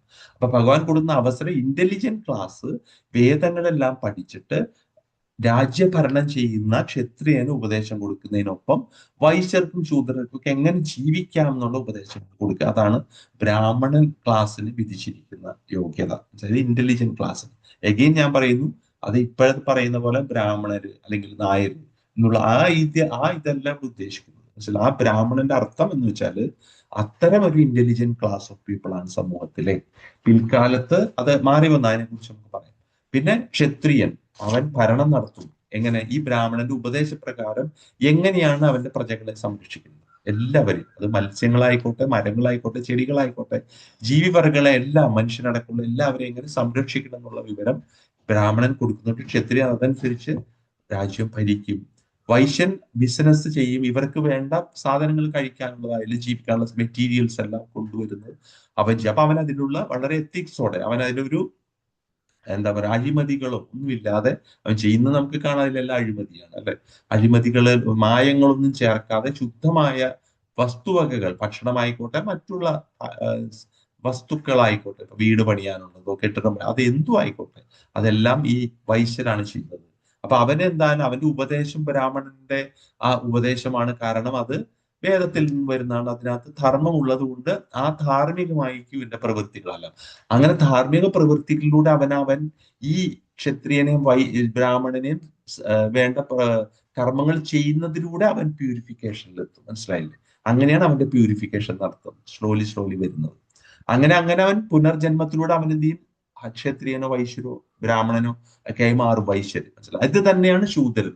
ശൂദ്രൻ ഈ 3 ക്ലാസ്സിനു വേണ്ടി സേവ ചെയ്ത് ചെയ്ത് ചെയ്ത് അവന്റെ സേവ എന്നുള്ളത് ഒരു ഭഗവത് സേവനമാവും. കാരണം എന്താ?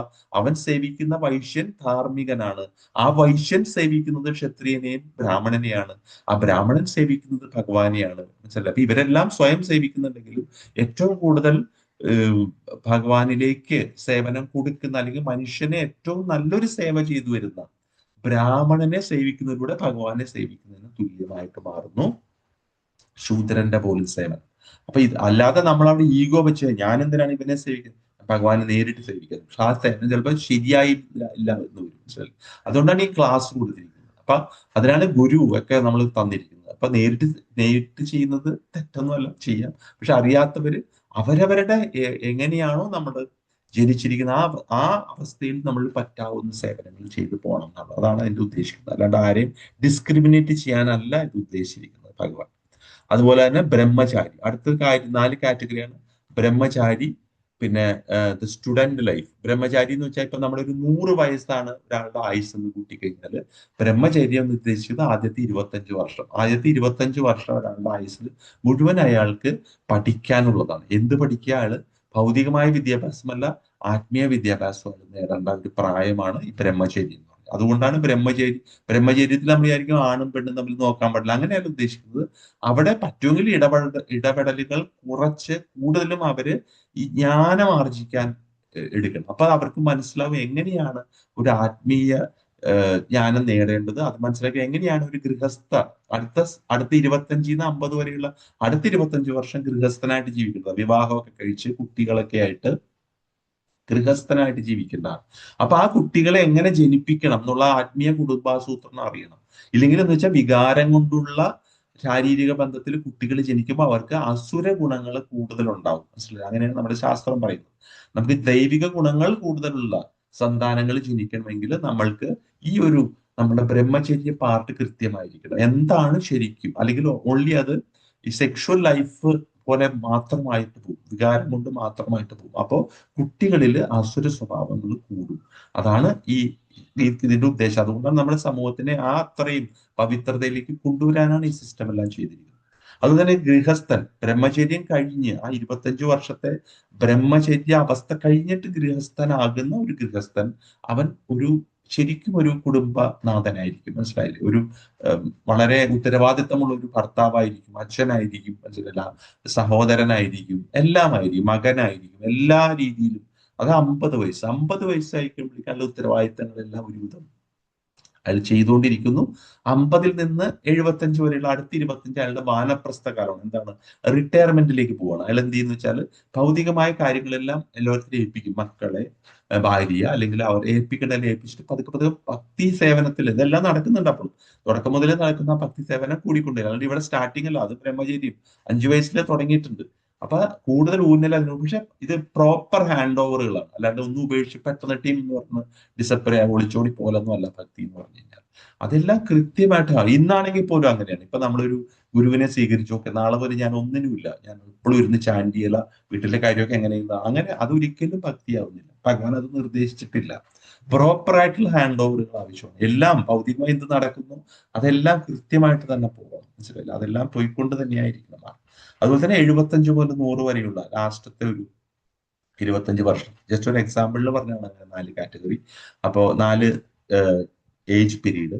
അപ്പോൾ ആ ഒരു കാലഘട്ടം എന്ന് പറയുന്നത് സന്യാസമാണ്. അപ്പൊ അദ്ദേഹത്തെ ആ സമയത്ത് അദ്ദേഹത്തിന് എന്ന് വെച്ചാൽ അയാൾ കാട്ടിൽ പോയി സന്യസിക്കുക എന്നല്ല ഉദ്ദേശിക്കുക. അദ്ദേഹത്തിന്റെ ജീവിതത്തിൽ അദ്ദേഹത്തിന് വിരക്തി വരും. കാരണം അപ്പോഴേക്കും എല്ലാ ഹാൻഡ് ഓവറും കഴിഞ്ഞു, പ്രത്യേകിച്ച് ഒന്നും ആവശ്യമില്ല. കൂടുതലും ഭഗവാന്റെ കാര്യങ്ങളിൽ സത്സംഗങ്ങള്, മറ്റുള്ളവർക്ക് പറഞ്ഞു കൊടുക്കുക, അതെല്ലാം ചെയ്തുകൊണ്ടുള്ള പേരക്കുട്ടികൾക്കൊക്കെ അതാണ് പറഞ്ഞു കൊടുക്കേണ്ടത്. ചില നേരം അതെല്ലാം പറഞ്ഞു കൊടുത്ത് അപ്പൊ അങ്ങനെ കൊണ്ടുപോകുമ്പോൾ അതൊരു പ്രോപ്പർ ഒരു ഇതായിട്ട് മാറും. ഒരു മനുഷ്യജന്മത്തിന്റെ പൂർണ്ണതയിലേക്ക് അത് നമ്മളെ നയിക്കും എന്നുള്ളതാണ്. അപ്പൊ അത് തന്നെയാണ് നമ്മൾ മനസ്സിലാക്കേണ്ടത്. ഇപ്പൊ കലിയുഗത്തില് എല്ലാവരും ശൂദ്രന്മാരാണെന്നാണ് നമ്മുടെ ശാസ്ത്രം പറയുന്നത്. ശാസ്ത്രത്തിൽ നമ്മുടെ ആചാര്യന്മാർ പറയുന്നത് കലിയുഗത്തിൽ ജനിച്ചേക്കുന്നവരെ എല്ലാവരും ശൂദ്രന്മാരാണ്. കാരണം നമുക്ക് ഈ ഒരു ഇത് അറിയില്ല, ഇന്റലിജന്റ് ഒന്നും നമുക്ക് ഇല്ലാത്തൊരവസ്ഥയാണ്. അപ്പൊ നമ്മൾ ഇവിടെ നിന്ന് തന്നെ സേവനം ചെയ്ത് കയറണം. അപ്പൊ എന്ത് സേവനം ചെയ്യണം എന്നുള്ളതാണ് ഇമ്പോർട്ടൻറ്റ് തിങ്. അപ്പോ ഇത് മനസ്സിലാക്കേണ്ട പോയിന്റ് വർണ്ണ ഡിവിഷൻസ് ഓർ കാസ്റ്റ് എന്ന് പറയുന്നത് ഈ വർണ്ണാശ്രമത്തിലെ ഈ ബ്രാഹ്മണൻ, ക്ഷത്രിയൻ, വൈശ്യർ, ശൂദ്രൻ, it is in terms of one's work and qualification and not by birth. അതെപ്പോഴും മനസ്സിലാക്കുക. ഒരാളുടെ ജോലി അല്ലെങ്കിൽ അയാൾ ചെയ്യുന്ന കർമ്മത്തിന്റെയും യോഗ്യതയുടെ അടിസ്ഥാനത്തിലാണ്, അല്ലാതെ ഒരിക്കലും ജനനത്തിന്റെ അടിസ്ഥാനത്തിലല്ല. അതിന് ഉദാഹരണങ്ങൾ പ്രഭാതിൽ തന്നെ പലതിനകത്ത് പറഞ്ഞു. ഇപ്പൊ ഒരു ഡോക്ടർ ഭർത്താവിന് ഡോക്ടർ ഭാര്യയിൽ ഒരു കൊച്ചുണ്ടായാൽ നമ്മൾ ഉടനെ ആ കൊച്ചിനെ പോയിട്ട് ഡോക്ടർ മോനെ എന്ന് വിളിക്കൂ, അല്ലെങ്കിൽ ഡോക്ടർ മോളെ എന്ന് വിളിക്കൂ? ഇല്ലല്ലോ, ഇല്ല. രണ്ട് വക്കീലന്മാർക്ക് ഒരു കൊച്ചുണ്ടായാൽ നമ്മൾ ആ കൊച്ചിനെ വക്കീൽ എന്ന് വിളിക്കൂ? ഇല്ല. അത് വക്കീലും അല്ലെ LLB എടുത്ത് എൻറോൾ ചെയ്യണം, അല്ലെങ്കിൽ MBBS പാസ്സാവണം കൊച്ച്. അതുപോലെ ഒരു എഞ്ചിനീയറിംഗ് എടുക്കണം. ഇതൊക്കെയാണ് അവര് ആ പദവി വിളിക്കൂല. അതുപോലെ തന്നെ ഒരു ബ്രാഹ്മണ സ്ത്രീയിൽ ഒരു കുട്ടി ഉണ്ടായി, അല്ലെങ്കിൽ ഒരു ക്ഷത്രിയൻ ഒരു കുട്ടി ഉണ്ടായി, അല്ലെങ്കിൽ വൈശ്യരായി ഉണ്ടായ ഉടനെ നമ്മൾ ആ കുട്ടിയെ ബ്രാഹ്മണൻ ഇപ്പൊ അങ്ങനെ വിളിക്കുന്നുണ്ട്. പക്ഷെ അത് കൊണ്ടല്ല, അവൻ ആ ബ്രാഹ്മണൻ എന്നുള്ളത് ഒരു പേര് വിളിക്കാനുള്ള ക്വാളിഫിക്കേഷൻ, അല്ലെങ്കിൽ ക്ഷത്രിയൻ എന്ന് വിളിക്കാനുള്ള ക്വാളിഫിക്കേഷൻ എത്തണം. ഇതെല്ലാം നമ്മളുടെ ശ്ലോകങ്ങൾ വരുമ്പോൾ കുറച്ചും കൂടി ഡീറ്റെയിൽസ് ഉണ്ട്, അതപ്പം നമ്മൾ പറയും. അപ്പോൾ നമ്മൾ മനസ്സിലാക്കേണ്ട പോയിന്റ്, ഇത് പറഞ്ഞത് ഇത്രയേ ഉള്ളൂ, നോട്ട് ബൈ ബർത്ത്. അതെപ്പോഴും മനസ്സിൽ കിടക്കണം. ചാതുർവർണ്ണയും മയാസൃഷ്ടം ഗുണകർമ്മ വിഭാഗശ. എന്തിന്റെ അടിസ്ഥാനത്തിലാണ്? നമ്മളുടെ യോഗ്യതയുടെ അടിസ്ഥാനത്തിലാണ് അവിടത്തെ ഈ സെപ്പറേഷൻ വരുന്നത്. അപ്പൊ അതനുസരിച്ച് വേണം നമ്മൾ അതിന് പ്രത്യേകിച്ച് എവിടെന്നെങ്കിലും സർട്ടിഫിക്കറ്റ് ഇടേണ്ട ആവശ്യമില്ല. നമ്മളാണ് ആ ക്വാളിഫിക്കേഷൻ നമ്മളിൽ കൊണ്ടുവരേണ്ടത്. മനസ്സിലായില്ല? അല്ലാണ്ട് നാലുപേരെ അറിയാനല്ലാതെ ചെയ്യുന്നത്. നമ്മൾ അറിയണം നമ്മളൊക്കെ നമ്മൾ ഈ ലെവലിലാണ്. പിന്നെ ഓക്കെ, ഞാനിതിനെ ഒത്തിരി ഫാസ്റ്റ് ആയിട്ട് പോകും. അപ്പൊ ഇവിടെ തൊട്ട് മുന്നത്തെ സ്ലൈഡിൽ പറഞ്ഞിരിക്കുന്നത് പരമസത്യത്തെ സാക്ഷാത്കരിക്കാൻ പ്രാപ്തമാക്കുന്നതിനാണ് ഇത് പറഞ്ഞിരിക്കുന്നത്. നമ്മുടെ വർണ്ണാശ്രമ സ്ഥാപനമല്ല, ശരിക്കും വർണ്ണാശ്രമ ധർമ്മം നിർമ്മിച്ചിരിക്കുന്നത്. മലയാളത്തിലേക്ക് ട്രാൻസ്ലേറ്റ് ചെയ്യുമ്പോൾ ചിലപ്പോൾ കുറച്ച് ഇത് വരും, ഗൂഗിളിൽ നിന്ന് കടിച്ചെടുക്കുമ്പോൾ. കാരണം ഇംഗ്ലീഷാണ് മെയിൻ എന്റെ സ്ലൈഡ്സ്, അതിനെ മാറ്റുമ്പോഴാണ് പറ്റുന്നത്. ഒരു വിഭാഗത്തെ മറ്റൊന്നിന്മേൽ കൃത്രിമമായ ആധിപത്യം സ്ഥാപിക്കുന്നതിനല്ല. ഇപ്പൊ നമ്മൾ പറഞ്ഞില്ലേ, ഇന്ദ്രിയ പ്രീതിയോടുള്ള അല്ലെങ്കിൽ ഇന്ദ്രിയ സുഖത്തോടുള്ള അമിതമായ ആസക്തി മൂലം ജീവിത ലക്ഷ്യം, അതായത് പരമസത്യത്തെ കുറിച്ചുള്ള സാക്ഷാത്കാരം നഷ്ടപ്പെടുമ്പോൾ ദുർബല വിഭാഗത്തിന്റെ മേൽ കൃത്രിമമായ ആധിപത്യം സ്ഥാപിക്കാൻ നിസ്വാർത്ഥരായ മനുഷ്യൻ. ഞാൻ ഇംഗ്ലീഷ് ഒന്ന് വായിച്ചോട്ടെ. ഇൻ കലിയുഗ ഇത് കണ്ടോ, ഇതാണ് പറയുന്നത്. When the aim of life, that is the realization of the absolute truth, is missed by too much attachment for indriya preeti or sense gratification, the institution of the varnashrama is utilized by selfish men to pose an artificial predominance over the weaker section. അതായത് കണ്ടില്ലേ, അതായത് നമ്മള് ഈ എങ്ങനെയാണ് ഇത് സംഭവിച്ചത്, ഇതിനൊക്കെ അതിന്റെ മൂല്യച്യുതി സംഭവിച്ചതെന്ന് വെച്ചാല് നമ്മളുടെ ഇന്ദ്രിയാസ്വാദനത്തിനോടുള്ള പ്രിയം കൂടി. മനസ്സിലായി? ഇപ്പൊ നമ്മളൊരു ഇന്റലിജന്റ് ക്ലാസ് ആണ്. നമ്മൾ ഉദ്ദേശിക്കുന്നത് ഭഗവാന്റെ വേദഗ്രന്ഥങ്ങളെ പഠിച്ച് ഭഗവാനെ പൂർണ്ണമായിട്ട് മനസ്സിലാക്കുക, സാക്ഷാത്കാരം നേടുക, റിയലൈസേഷൻ നേടുക. അതുകൊണ്ട് നമ്മൾ ക്ഷത്രിയൻ, വൈശ്യർ, ശൂദ്രരുള്ള ക്ലാസ്സിന്, സൊസൈറ്റിക്ക് ഗുണകരമായ കോൺട്രിബ്യൂഷൻ കൊടുക്കുക. മനസ്സിലായി? അതിനകത്ത് ഇപ്പൊ ഒരു ശൂദ്രൻ, ആ ശൂദ്രന്റെ ഒരു പുത്രനുണ്ട്, അവൻ ഭയങ്കര ഇന്റലിജന്റ് ആണെങ്കിൽ അവനെ പിക്ക് ചെയ്തിട്ട് അവനെ ബ്രാഹ്മണനാക്കുക. എങ്ങനെ? ഈ ബ്രാഹ്മണിക്കൽ ക്വാളിറ്റി കൊടുക്കും. ഇതൊക്കെ ഈ ബ്രാഹ്മണന് പറഞ്ഞു. പക്ഷെ നമ്മൾ എന്ത് ചെയ്യുന്നു? നമ്മൾക്ക് കുറച്ച് ചെയ്യുമ്പോൾ ഈ സുഖം കിട്ടുന്നു, ഇന്ദ്രിയ സുഖം വരുന്നത്. ഞാനൊരു ടോപ്പ് ക്ലാസ് ആണ്, എനിക്ക് പ്രത്യേകിച്ച് അധ്വാനിക്കേണ്ട, എനിക്ക് വേണ്ടത് ക്ഷത്രിയനും വൈശ്യരും ഒക്കെ തരും. അങ്ങനെയാണ് പറഞ്ഞിരിക്കുന്നത്. ബ്രാഹ്മണന് ദാനം കൊടുക്കണം. കാരണം ബ്രാഹ്മണനെ ജോലി ചെയ്യാൻ സമയം വേസ്റ്റ് ആക്കരുത്. കാരണം അവന് കുറെ പണികളുണ്ട്. നമ്മൾക്ക് വേണ്ട വേദജ്ഞാനം കറക്റ്റായിട്ട് നമ്മൾ എങ്ങനെ പോകണം എന്നുള്ളത് തരാൻ. അപ്പൊ അവനെ ഫ്രീ ആയിക്കോളും. പക്ഷെ അവൻ അതിന് പകരം ഇന്ദ്രിയാസ്വാദനത്തിൽ മുഴുകുമ്പോ എന്ത് പറ്റുന്ന വെച്ചാൽ ആധിപത്യം, കൃത്യമായി ഓരോരുത്തരിലും ഞാൻ പറയുന്നത് നീ ചെയ്യണം, ആധിപത്യ സ്ഥാപിക്കുക. ഇതാണ് ക്രമേണ നടന്നത്. മനസ്സിലായില്ലേ? ജസ്റ്റ് മനസ്സിലാക്കാനായിട്ട് പറയുന്നു.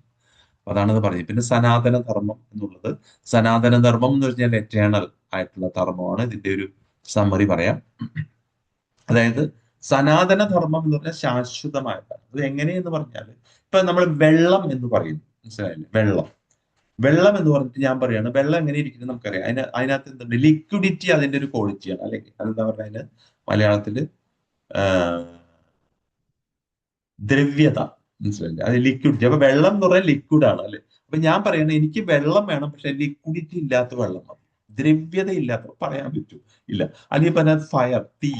എനിക്ക് വേണം, തീ വേണം, എനിക്ക് കുറച്ച് തീ തരൂ, പക്ഷെ എനിക്ക് ചൂട് വേണ്ട, അല്ലെങ്കിൽ വെളിച്ചം വേണ്ട, അതിന്റെ തീ തന്നാൽ മതി. അങ്ങനെ നമുക്ക് സെപ്പറേറ്റ് ചെയ്യാൻ പറ്റില്ല. തീ എന്ന് പറഞ്ഞാൽ അതിനകത്ത് താപമുണ്ട്, ലൈറ്റും ഉണ്ട്, അല്ലെ? വെളിച്ചമുണ്ട്, അതുപോലെ തന്നെ ചൂടുമുണ്ട്. അത് രണ്ട്, അത് മാറ്റാൻ പറ്റും. ഇതുപോലെയാണ് സനാതന ധർമ്മം മനുഷ്യന്. മനസ്സിലായി? ഇപ്പൊ നമ്മളൊരു ജീവജാലമാണ്, നമുക്കൊരു ജീവാത്മാവുണ്ട്, നമുക്കൊരു സനാതന ധർമ്മമുണ്ട്. അത് ഈ സനാതന ധർമ്മം മാറ്റാനുള്ള ശ്രമമാണ് നമ്മളെ നശിപ്പിക്കുന്നത്. മനസ്സിലായി? ആ ധർമ്മം എന്നുള്ളത് നമ്മൾ ഇൻബിൽറ്റ് ഒരു ധർമ്മമുണ്ട്. അതിനകത്ത് തുടക്കോ ഒഴുക്കോ ഒന്നും ഇല്ലാത്തൊരു ധർമ്മമുണ്ട്. അത് മാറ്റാൻ കഴിയാത്തൊരു പ്രവർത്തനം നമ്മളിലുണ്ട്. അതാണ് സനാതന ധർമ്മം. അപ്പൊ അതെന്താന്ന് ഇവിടെ പറയുന്നുണ്ട്. ഇപ്പോ നമ്മള് നമ്മൾ നോക്കിക്കഴിഞ്ഞാൽ, ഈ സ്ലൈഡ് വായിക്കണം എന്നില്ല കേട്ടോ, ഞാൻ പറയാം. അതായത് നമുക്ക് നോക്കിയാൽ അറിയാൻ പറ്റും, നമ്മൾ എപ്പോഴും ഒരു സേവനത്തിൽ ഏർപ്പെടുന്നുണ്ട്, അല്ലെ? അത് നമ്മുടെ ഒരു ധർമ്മം എന്താന്ന് പറയാൻ വേണ്ടിയിട്ട് എപ്പോഴും നമ്മളിപ്പോ ഹസ്ബൻഡ് വൈഫിനെ സെർവ് ചെയ്യും, സെർവ് വൈഫ് ഹസ്ബൻഡിനെ സെർവ് ചെയ്യും, അച്ഛൻ അമ്മയെ മക്കളെ സെർവ് ചെയ്യും, അമ്മ മക്കളെ അച്ഛനൊക്കെ വേണ്ടി സെർവ് ചെയ്യും, അങ്ങനെ സുഹൃത്തുക്കൾ. അപ്പൊ നമ്മളിങ്ങനെ അങ്ങോട്ടും ഇങ്ങോട്ടൊക്കെ സർവീസ് ചെയ്യും, അല്ലെ? സേവകൾ ചെയ്യലല്ലേ?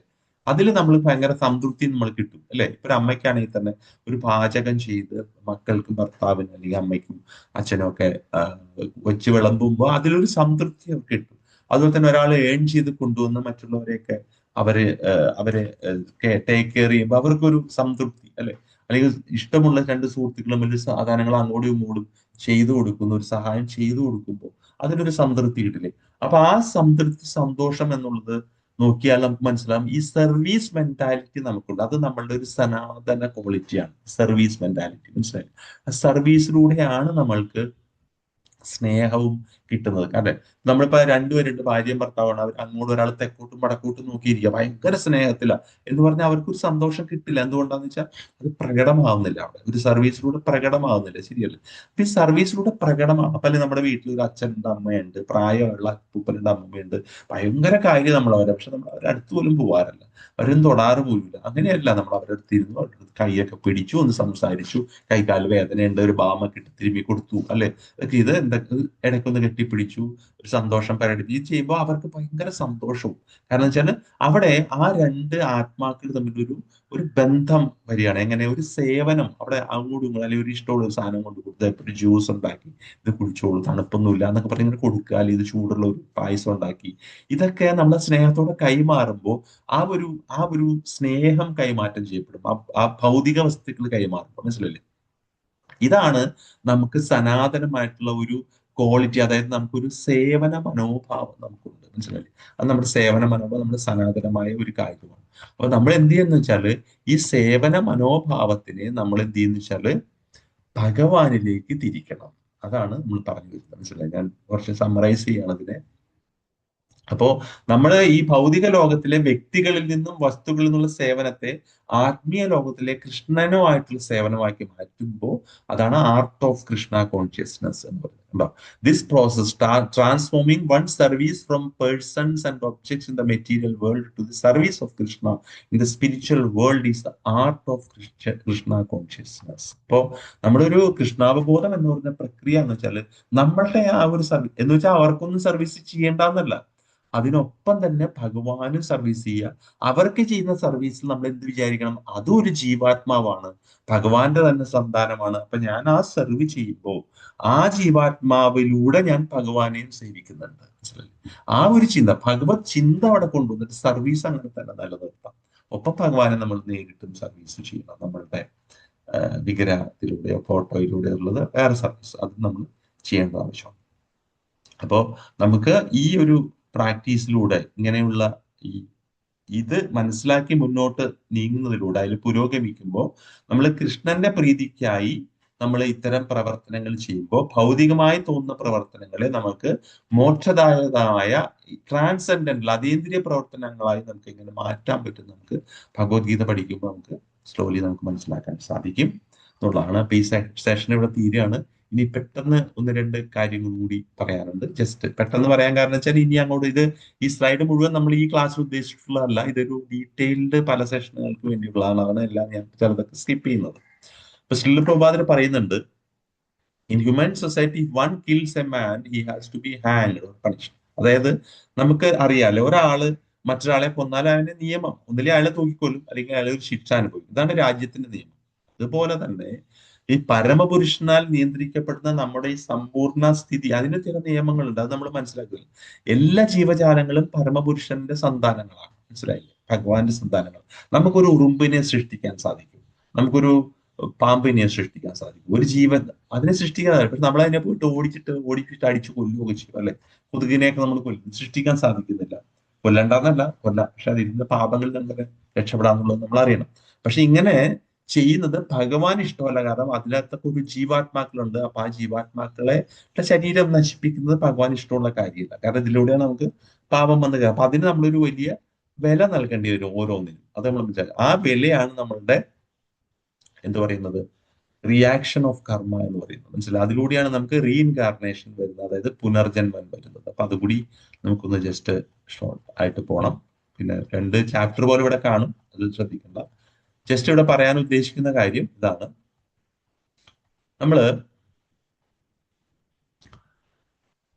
നേരത്തെ പറഞ്ഞതിൽ കണക്ഷൻ, അതായത് നമുക്കൊരു സർവീസ് ഉണ്ടെന്ന് പറഞ്ഞാൽ ആ സർവീസ് കൃഷ്ണനുമായിട്ടുള്ള ഇതിലേക്ക് കൊണ്ടുവരാം. പക്ഷെ എന്തുകൊണ്ട് കൊണ്ടുവരാൻ സാധിക്കില്ല എന്ന് വെച്ചാൽ നമ്മൾക്കൊരു തടവറയുണ്ട്, മനുഷ്യ ജീവിതം എന്നൊരു തടവറയുണ്ട്. കാരണം ഇവിടെ നമുക്ക് അത് ചെയ്യാൻ സാധിക്കാത്ത ചില ഭൗതിക കാര്യങ്ങൾ നമ്മളെ പിടിച്ചു നിർത്തുന്നുണ്ട്. അപ്പോ മനുഷ്യ ജീവിതം മനുഷ്യ ജീവിതം എന്ന തടവറ അല്ല, ഈ ഒരു ജന്മം എടുക്കുന്ന തടവറ. അപ്പൊ ഈ മനുഷ്യ ജീവിതം ഈ 84 ലക്ഷം തരം ജന്മം എടുക്കുന്ന തടവറയിൽ നിന്ന് രക്ഷപ്പെടാനുള്ള ഒരു വാതിലാണെന്ന് മനസ്സിലാക്കുക. മനസ്സിലായില്ലേ? അപ്പൊ നമ്മളെ കൊണ്ടൊരു സ്ഥലത്ത് ഇട്ടിരിക്കുകയാണ്. അവിടെ നിന്ന് നമുക്ക് കരകയറിപ്പോ ഒരു വഴി അവസാനം ഒരു വാതിൽ നമ്മൾ കണ്ടുപിടിച്ചു. ആ വാതിലാണ് നമ്മളുടെ എന്ത് എന്ന് ആലോചിച്ച് നോക്കി. അങ്ങനെ ഒരു സ്ഥലത്ത് പോയി ഒരു ഇരുട്ട് മുറിയിൽ കിടക്കുകയാണ്. എവിടെയാണെന്നും കണ്ണുപോലും കണ്ടുകൂടാ. അങ്ങനെ അങ്ങനെ നമ്മൾ ദൂരെ ഒരു കുഞ്ഞു വെളിച്ചം കണ്ടു. അതാണ് നമ്മുടെ വാതിൽ. ഇനി ആ വെളിച്ചം കടന്നപ്പുറത്തേക്ക് പോകണം, അതിലേക്ക് എത്തണം. അപ്പൊ ആ വെളിച്ചത്തിലേക്ക് പോകുമ്പോഴാണ് ഒരാൾ പറയുന്നത്, ഇവിടെ ഐസ്ക്രീം ഉണ്ട്, ഇവിടെ ഒരു സിനിമ കാണുന്നുണ്ട്, ഈ ഇരുട്ടത്ത് തന്നെ ഒരു ഇത് കാണിക്കുന്നുണ്ട്, അല്ലെങ്കിൽ ഇവിടെ ഇന്ന സാധനം കഴിക്കാൻ കിട്ടും, ഇവിടെ ഇന്നത് കുറെ പൈസ കിട്ടും. അതൊക്കെ പറയുമ്പോൾ നമ്മൾ എന്നാ പിന്നെ അതൊക്കെ മേടിക്കാന്ന് പറയുമ്പോൾ അതിലേക്ക് പെട്ടുപോകുമ്പോൾ ആ വാതിലിലെ വെളിച്ചം ചിലപ്പോൾ നമ്മൾ ആ ഡയറക്ഷൻ മാറിപ്പോകാൻ സാധ്യതയുണ്ട്. മനസ്സിലായി?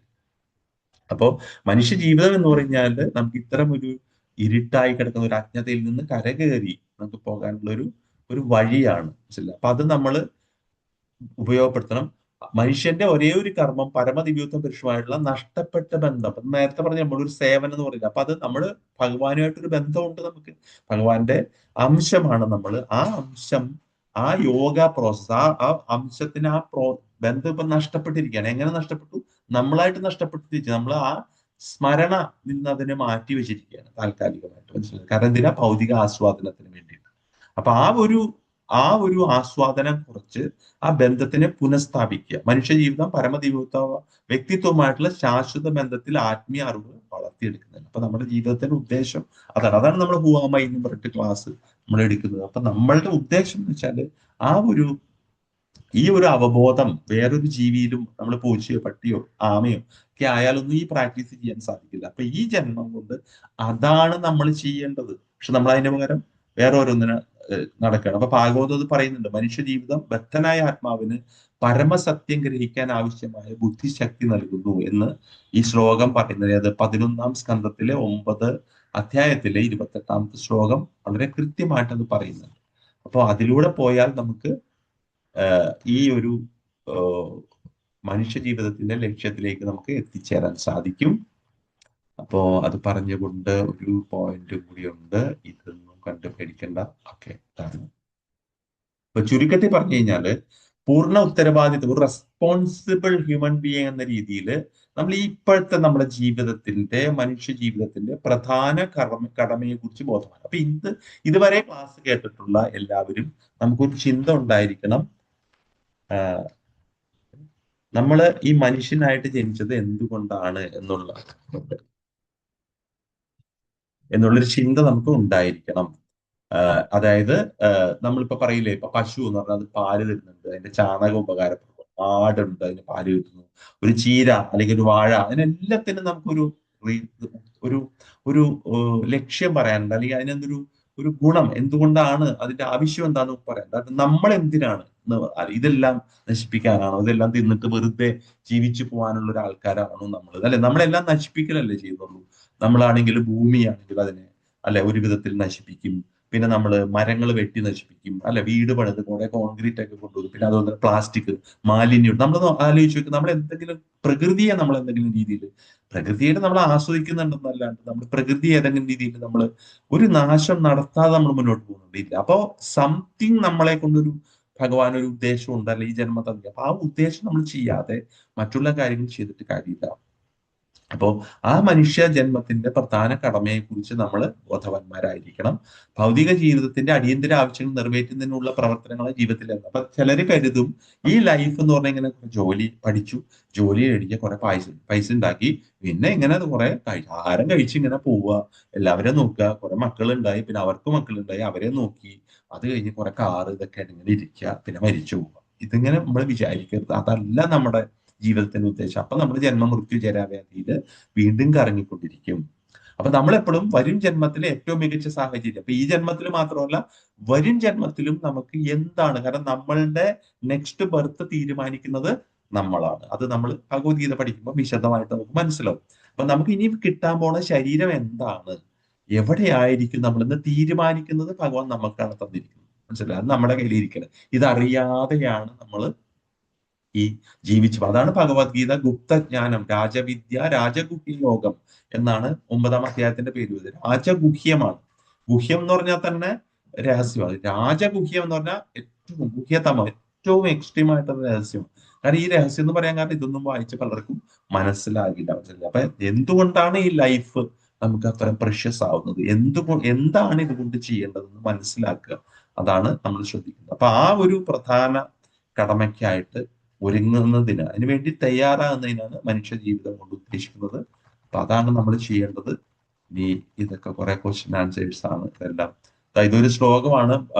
നമ്മുടെ 9-ാം അധ്യായത്തിൽ പഠിക്കും. യത് കരോഷി യദസ്നാസി യജ്ജുഹോഷി ദദാസിയത് യത് തപസ്യസി കൗന്ദേയ തത്കുരുഷമതർപ്പണം. നീ എന്ത് ചെയ്യുന്നുവോ, എന്ത് നിവേദിക്കുന്നുവോ, എന്ത് ഭക്ഷിക്കുന്നുവോ, എന്ത് ദാനം ചെയ്യുന്നുവോ, എന്ത് തപശ്ചര്യകൾ അനുഷ്ഠിക്കുന്നുവോ, തപശ്ചര്യാണ് കൊണ്ട് ഉദ്ദേശിക്കുന്നത് നമ്മൾ ചെയ്യുന്ന ജോലികളൊക്കെയാണ്. കുന്തിപുത്ര, അതെല്ലാം എനിക്കായി അർപ്പിച്ച് ചെയ്യാൻ പറഞ്ഞു. അങ്ങനെ എല്ലാ കാര്യവും ഭഗവാനെ സെൻട്രലൈസ് ചെയ്ത് ഭഗവാനെ ഫോക്കസ് ചെയ്ത് ചെയ്യുക. അതാണ് അവബോധം, കൃഷ്ണാബോധം കൊണ്ടുവരാൻ പറയുന്നത്. അത് കൊണ്ടുവന്നാൽ മാത്രമേ നമുക്ക് രക്ഷയുള്ളൂ. ഇതെല്ലാം നമ്മൾ പിന്നീട് പറയും. ഏതാണ്ട് നമ്മൾ ഇന്നിവിടെ ഉണ്ടാക്കുകയാണ്. ഇത് കഴിയുമ്പോൾ ഒരു കാര്യം കൂടി പറഞ്ഞോട്ടെ.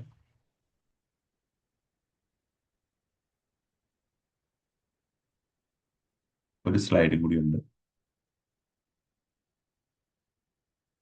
ഇതാണ്. അപ്പൊ നമ്മള് വാസ്തവത്തില് പരമാത്മാവുമായി ശാശ്വതമായി ബന്ധത്തിൽ ഏർപ്പെടും, ഭഗവാനുമായിട്ട് ജസ്റ്റ്. അപ്പൊ അതല്ല എങ്ങനെയാന്നുള്ളത് നമ്മൾ സ്റ്റോറി ഭഗവത്ഗീത പഠിക്കും. പക്ഷെ ഇപ്പോൾ നമ്മൾ എങ്ങനെയോ ഭൗതിക മാലിന്യത്തിൽ കുടുങ്ങിയിരിക്കുകയാണ്. ഇപ്പൊ നമ്മൾ ഈ ഒരു മെറ്റീരിയൽ വേൾഡിൽ വന്ന് വീണിരിക്കുന്നു. അപ്പൊ നമുക്ക് വീണ്ടും, ഇപ്പൊ നമ്മൾ ഭഗവാന്റെ ഒരു ശാശ്വത അംശമായിരുന്നു, ഒരു ടെമ്പററി നമ്മളിപ്പോ ഇവിടെ വന്നിരിക്കുകയാണ്. ഇത് റിയൽ ആണ്, പക്ഷെ അത് ടെമ്പററി ആണ്. ഇത് റിയൽ വേൾഡിലാണ്, പക്ഷെ ടെമ്പററി ആണ്. നമുക്ക് തിരിച്ചു പോണ പ്രക്രിയ, അതിനാണ് നമുക്ക് യോഗ, അല്ലെങ്കിൽ അതിനാണ് നമുക്ക് ഭക്തി യോഗ ചെയ്യുന്നത്. മനസ്സിലായില്ലേ? അപ്പൊ നമുക്ക് നമ്മൾ എന്തായിരുന്നു എന്ന് നമ്മൾ നോക്കേണ്ട ആവശ്യം. ഇപ്പൊ നമ്മൾ നടന്നു പോകുമ്പോൾ ഒരു കാട്ടിൽ ഇങ്ങനെ, അല്ലെങ്കിൽ ഒരു സ്ഥലത്ത് നടന്നു, ഒരു പൊട്ടക്കിണറ്റിൽ വീണ് പോയി. അയ്യോ ഞാൻ എങ്ങനെ വീണു എന്ന് ആലോചിച്ചുകൊണ്ടിരിക്കണേൽ അർത്ഥമില്ല. എന്താ ചിന്തിക്കേണ്ടത്? നമ്മൾ എങ്ങനെ കയറാം, അല്ലെ? നിലവിളിച്ച കയറാൻ പറ്റുമോ, അള്ളി പിടിച്ച് കയറാം, എന്ത് വഴിയിൽ നമുക്ക് കിണറ്റിൽ നിന്ന് കയറി പോവാം, അതാണ് നമ്മൾ ചെയ്യുന്നത്. അപ്പോൾ നമ്മൾ എങ്ങനെ ഇവിടെ എത്തി എന്നതിന് പകരം നമ്മൾ കൃഷ്ണാബോധമുള്ളവരായി എങ്ങനെ ദൈവത്തിലേക്ക് അല്ലെങ്കിൽ ഭഗവാനിലേക്ക് നമുക്ക് മടങ്ങാമെന്ന് നമ്മൾ ചോദിച്ചുകൊണ്ടിരിക്കണം. മനസ്സിലായില്ലേ? അപ്പൊ അങ്ങനെ ഭഗവാനിലേക്ക് മടങ്ങാമെന്ന് നമ്മൾ ചോദിക്കണം. അപ്പൊ ആ ചോദിക്കാനായിട്ട് നമുക്ക് സാധിക്കും. അത് സാധിക്കും. അതിനുവേണ്ടി നമ്മൾ ചെയ്യേണ്ടത്, നമുക്ക് ഹരേ കൃഷ്ണ നാമജപം നമുക്ക് ആവശ്യമാണ്, കൃഷ്ണപ്രസാദം നമ്മൾ കഴിക്കേണ്ട ആവശ്യമാണ്, സത്സംഗം നമുക്ക് ആവശ്യമാണ്, ഭഗവത്ഗീത ഭാഗവതം ഏറ്റവും മിനിമം ആയിട്ടെങ്കിലും നമ്മൾ വായിച്ചിരിക്കണം. പിന്നെ പറ്റുമെങ്കിൽ നമുക്ക് നമ്മളുടെ സിലബസിൽ പോകുമ്പോൾ നമുക്ക് ഇടയിൽ ഉപനിഷത്ത്, നമുക്ക് ഈശാവാസ് ഉപനിഷത്ത് എടുക്കാം.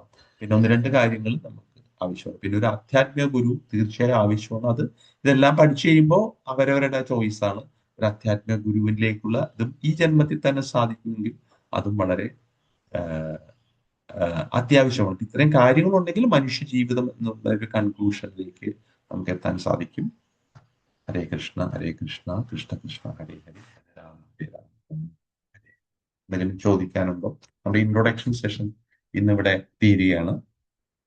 നമ്മൾ ഏതാണ്ട് വേദം, ഭഗവത്ഗീത, ഭാഗവതം, ഉപനിഷത്ത് എല്ലാ ഏരിയയും ടച്ച് ചെയ്തിട്ട് നമ്മളൊരു ഇതാണ് ചെയ്തത്. ഈ പാക്കേജ് 10 ദിവസത്തിൽ തീരേണ്ടതായിരുന്നു, 10 പക്ഷെ ഒരെണ്ണം എക്സസ് ആയി. അപ്പോ എന്തെങ്കിലും ചോദിക്കാനുണ്ടോ? ഈ പറഞ്ഞ സബ്ജക്റ്റിനെ ബേസ് ചെയ്തിട്ട് വേണമെങ്കിൽ ചോദിക്കാം.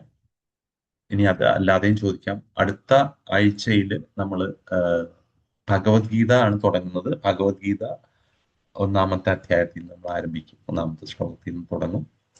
അപ്പൊ ഈ പറഞ്ഞു പോയതിനെ കുറിച്ച് എന്തെങ്കിലും ഉണ്ടോ? ഇപ്പൊ പറഞ്ഞതിൽ എന്തെങ്കിലും കൺഫ്യൂഷൻസ് ഉണ്ടെങ്കിൽ ചോദിക്കാം. ഒരു 5 മിനിറ്റ് എടുക്കാം. ഇന്നത്തെ മാത്രം സമയം കഴിഞ്ഞു എന്നറിയാം.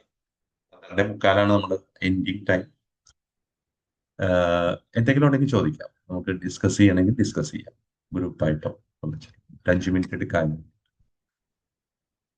ഈ പറഞ്ഞതിൽ എന്തെങ്കിലും കൺഫ്യൂഷൻസ് ഉണ്ടോ? ടോട്ടൽ കൺഫ്യൂഷൻസിലേക്ക് പോകും. കാരണം ഇന്നത്തെ സ്പീഡിലാണ് പോയെന്ന് എനിക്കറിയാം. പക്ഷെ അതൊരു ജനറൽ ഇതേ ഇപ്പൊ ആവശ്യമുള്ളൂ. അതുകൊണ്ടാണ്. കാരണം നമ്മൾ ഈ എല്ലാം ശ്ലോകങ്ങളിൽ വരുമ്പോൾ നമ്മൾ ഇതെല്ലാം അത് എല്ലാം പറയും. ഈ പറഞ്ഞ നമ്മളെ ഈ കാര്യങ്ങളെല്ലാം തന്നെ ഓരോ കാര്യത്തിലായിട്ട് ഓരോ ശ്ലോകങ്ങളിലേക്ക് വരുമ്പോൾ നമുക്ക് അതിന്റെ ഡീറ്റെയിൽ വരും. എങ്കിൽ പോലും ഇപ്പോഴത്തെ ഒരു മാനസികാവസ്ഥയിൽ എന്തെങ്കിലും ചോദിക്കാനുണ്ടെങ്കിൽ ചോദിക്കും.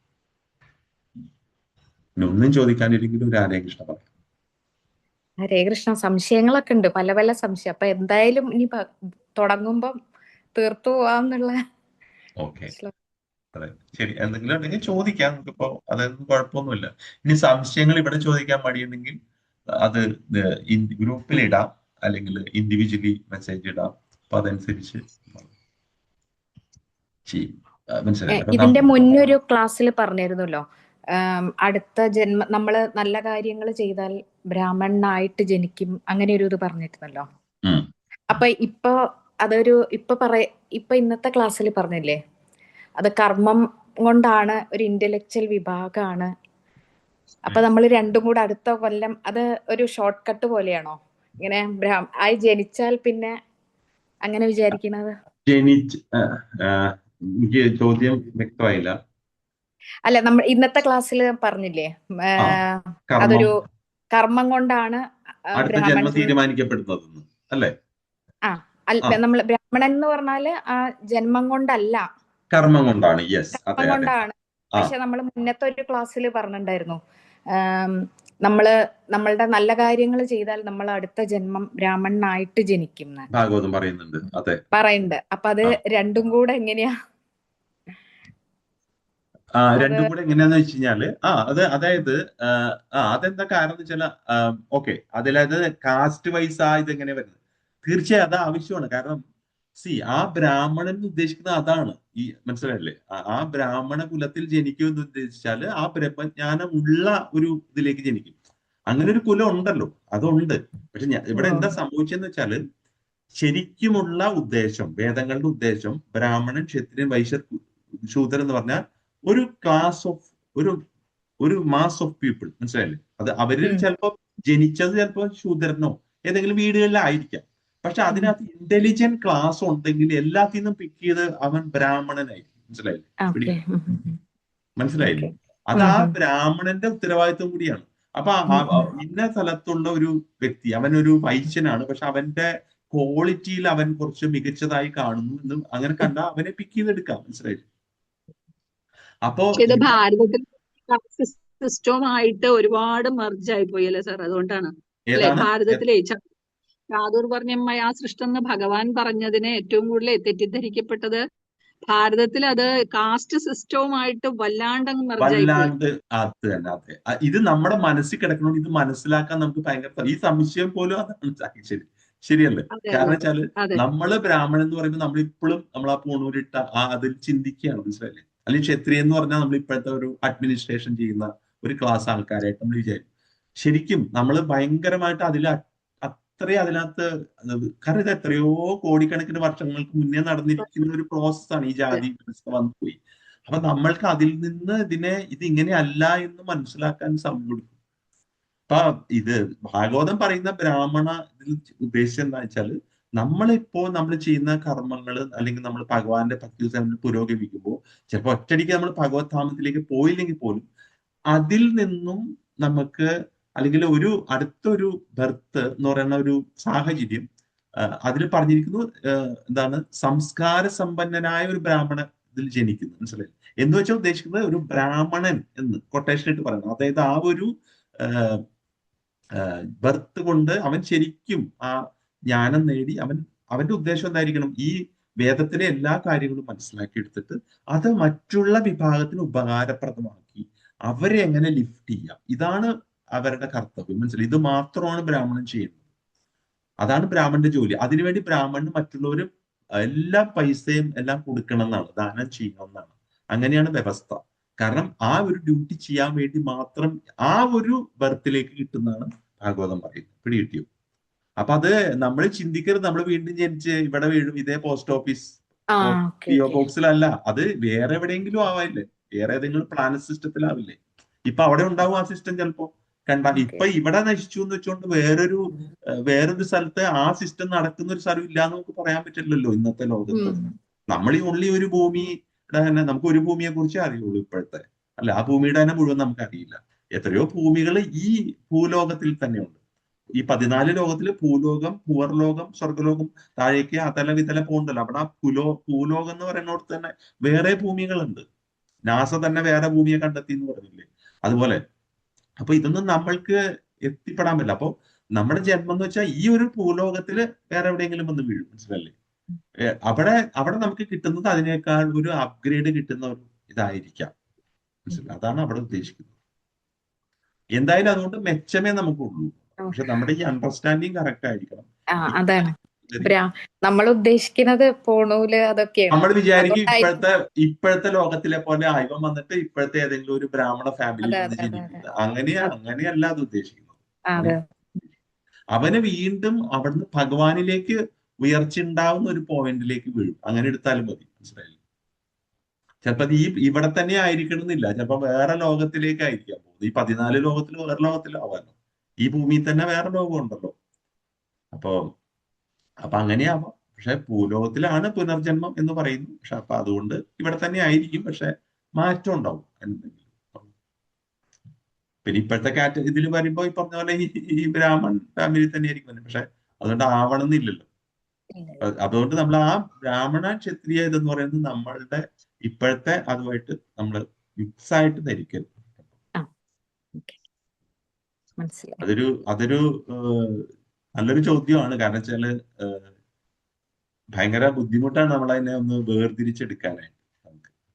കാരണം നമ്മളത് കണ്ട് ശീലിച്ചു പോയി. ജാതി വ്യവസ്ഥ നമ്മൾ ശീലമായിപ്പോയി. അപ്പൊ അതിൽ നിന്ന് നമ്മൾ അതിനെ മനസ്സിനെ മാറ്റിയെടുക്കാൻ ചിന്തിക്കണം. അതിന്റെ ആവശ്യമുണ്ട്. പക്ഷെ അത് ചിന്തിക്കേണ്ടത് ആവശ്യമാണ്. പിന്നെ നമ്മള് ഇതുകൊണ്ട് തെറ്റിദ്ധരിക്കാനും പാടില്ല. ഇപ്പൊ ഓരോരുത്തരെ കണ്ട ഇവൻ എന്തോ കഴിഞ്ഞ ജന്മത്തില് പാപം ചെയ്തിട്ട് മനസ്സിലായില്ലേ പിന്നെ ആയിപ്പോയതാണ്, അങ്ങനെയൊന്നും ചിന്തിക്കാനും പാടില്ല. ഇതൊക്കെ നമ്മൾ പറയുന്ന ആ ഒരു മനസ്സിലാക്കുന്ന ഒരു തലത്തിലാണ്. ഇതൊക്കെ അത്രയും വാസ്റ്റ് ആയിട്ടുള്ള സബ്ജക്റ്റാണ്. അപ്പൊ മനസ്സിലായി. ഈ ഒരു മഹാഭാരതത്തിലൊരു ശ്ലോകമുണ്ട്, കേജിത് വദന്തി ധനഹീന ജനോജധന്യ കേജിത് വദന്തി ഗുണഹീന ജനോജധന്യ വ്യാസോ വദന്തി അഖില വേദ വിശേഷ വിജ്ഞ നാരായണ സ്മരണഹീന ജനോജധന്യ. മഹാഭാരതത്തിലെ ഒരു ശ്ലോകം. അതായത് കേജിത് വദന്തി, ആൾക്കാർ പറയുന്നു, കേജിത് വദന്തി ധനഹീന ജനോജധന്യ, ആരെ കുറിച്ചാ പറയാന്നറിയോ? പാപി. കഴിഞ്ഞ ജന്മത്തിൽ പാപിയായിരുന്ന ആൾക്കാരെ എങ്ങനെ ഡിറ്റക്ട് ചെയ്യാം എന്നാണ് സബ്ജക്ട്. പറയുന്നു, ചിലര് പറയുന്നു, ചിലരാട്ടോ, ചിലര് പറയുന്നു, ആധികാരികമല്ല, ചിലര് പറയുന്നു, ഞാൻ പറയണല്ല ഇത്, അതിലത്തെ ശ്ലോകമാണ്. കേജിത് വദന്തി ധനഹീന ജനോ, അതായത് ഇപ്പോ ധനം കുറഞ്ഞ ആൾക്കാരില്ലേ, പാവപ്പെട്ടവര്, അവര് പണ്ട് കുറെ പാപം ചെയ്തിട്ടുണ്ടെന്ന് ചില ആൾക്കാർ പറയുന്നു. പറയുന്നു. കേജിത് വദന്തി ഗുണഹീന ജനോചിതന്, ചില ഒരു ഗുണവും മണമില്ലാത്ത ചില ആൾക്കാരില്ലേ ഇപ്പോ, അവര് അതൊക്കെ കഴിഞ്ഞ ജന്മത്തിലെ പാപികളാന്ന് ചിലര് പറയുന്നു. അപ്പോ വ്യാസോ വദന്തി, വ്യാസൻ ആരാണ്? വ്യാസം പറയുന്നു. വ്യാസൻ ആധികാരിക, ഭഗവാന്റെ ശക്തിയാവേശ അവതാരമാണ്, ഭഗവാൻ തന്നെയാണ് ഒരു വിധത്തിൽ പറഞ്ഞ. വ്യാസോ വദന്തി, അപ്പൊ ആധികാരികമായിട്ട് പറയണ കാര്യം പറയാണ്. വ്യാസൻ ആരാണ്? വ്യാസോ വദന്തി അഖില വേദ വിശേഷ വിജ്ഞ, വേദങ്ങളെ മുഴുവൻ, അല്ലെ നമുക്കറിയാം ബൃഹത്തായ വേദത്തിനെയൊക്കെ 4 അപ്പൊ അത്രയും ജ്ഞാനമുള്ള വ്യാസം പറയുന്നു നാരായണ സ്മരണഹീന ജനോചിത. അപ്പോ ഇതാണ് നമ്മുടെ മനസ്സിൽ വേണ്ടത്. ഇപ്പൊ നാരായണ സ്മരണഹീൻ, നാരായണ സ്മരണ ഇല്ലാത്തവൻ, ഭഗവാനെ കുറിച്ച് സ്മരണ ഇല്ലാത്തവൻ, അറിയില്ലാത്തവൻ ആണ് കഴിഞ്ഞ ജന്മത്തിലെ പാപി. മനസ്സിലായോ? നമ്മുടെ മഹാഭാരതം പറയുന്നത്. അതായത് നമ്മൾക്ക് ഒരു ഭഗവത് ചിന്ത ഇല്ലാതെ ഇന്ന് ജീവിക്കുന്ന ആൾക്കാരെ നിങ്ങൾക്ക് മനസ്സിൽ കൂട്ടാം, അവൻ ഒരു പാപിയായിരിക്കും എന്ന് പറഞ്ഞുകൊണ്ട് അതിനെ ബേസ് ചെയ്ത് വേണമെങ്കിൽ പറയാം. അല്ലാതെ നമ്മളൊരു പാവപ്പെട്ടവനെയോ അല്ലെങ്കിൽ അംഗവൈകല്യം ഉള്ളവനെ, അല്ലെങ്കിൽ ഇവൻ എന്തോ പാപം ചെയ്തിട്ട് ഇങ്ങനെ ആയി നമ്മൾ പറയാൻ പറ്റില്ല. പക്ഷെ നാരായണ സ്മരണ ഇല്ലാത്ത ഒരാളെ നമുക്ക് മനസ്സിൽ കരുതാം. യെസ്, ഇത് അല്ലെങ്കിൽ നമ്മൾ പറയുകയാണ് ഇവൻ എന്താണ് പറയണേ, എത്തീസ്റ്റ് ആണ്, അല്ലെങ്കിൽ അങ്ങനെയുള്ള ഒരാളെ കുറിച്ച് പറയാം നമുക്ക്. അപ്പോൾ സമയം ഒരുപാടായി, 1 മണിയായി. അപ്പോ മനസ്സിലായെന്ന് വിചാരിക്കുന്നു പറഞ്ഞത് അല്ലെ? ലാസ്റ്റത്തെ ക്ലിയർ അല്ലേ? ക്ലിയർ. ഏറ്റവും നമുക്ക് വേണ്ടത് ആ സ്മരണയാണ്, ഭഗവത് സ്മരണയാണ്. അതിനാണ് നമ്മൾ കൃഷ്ണ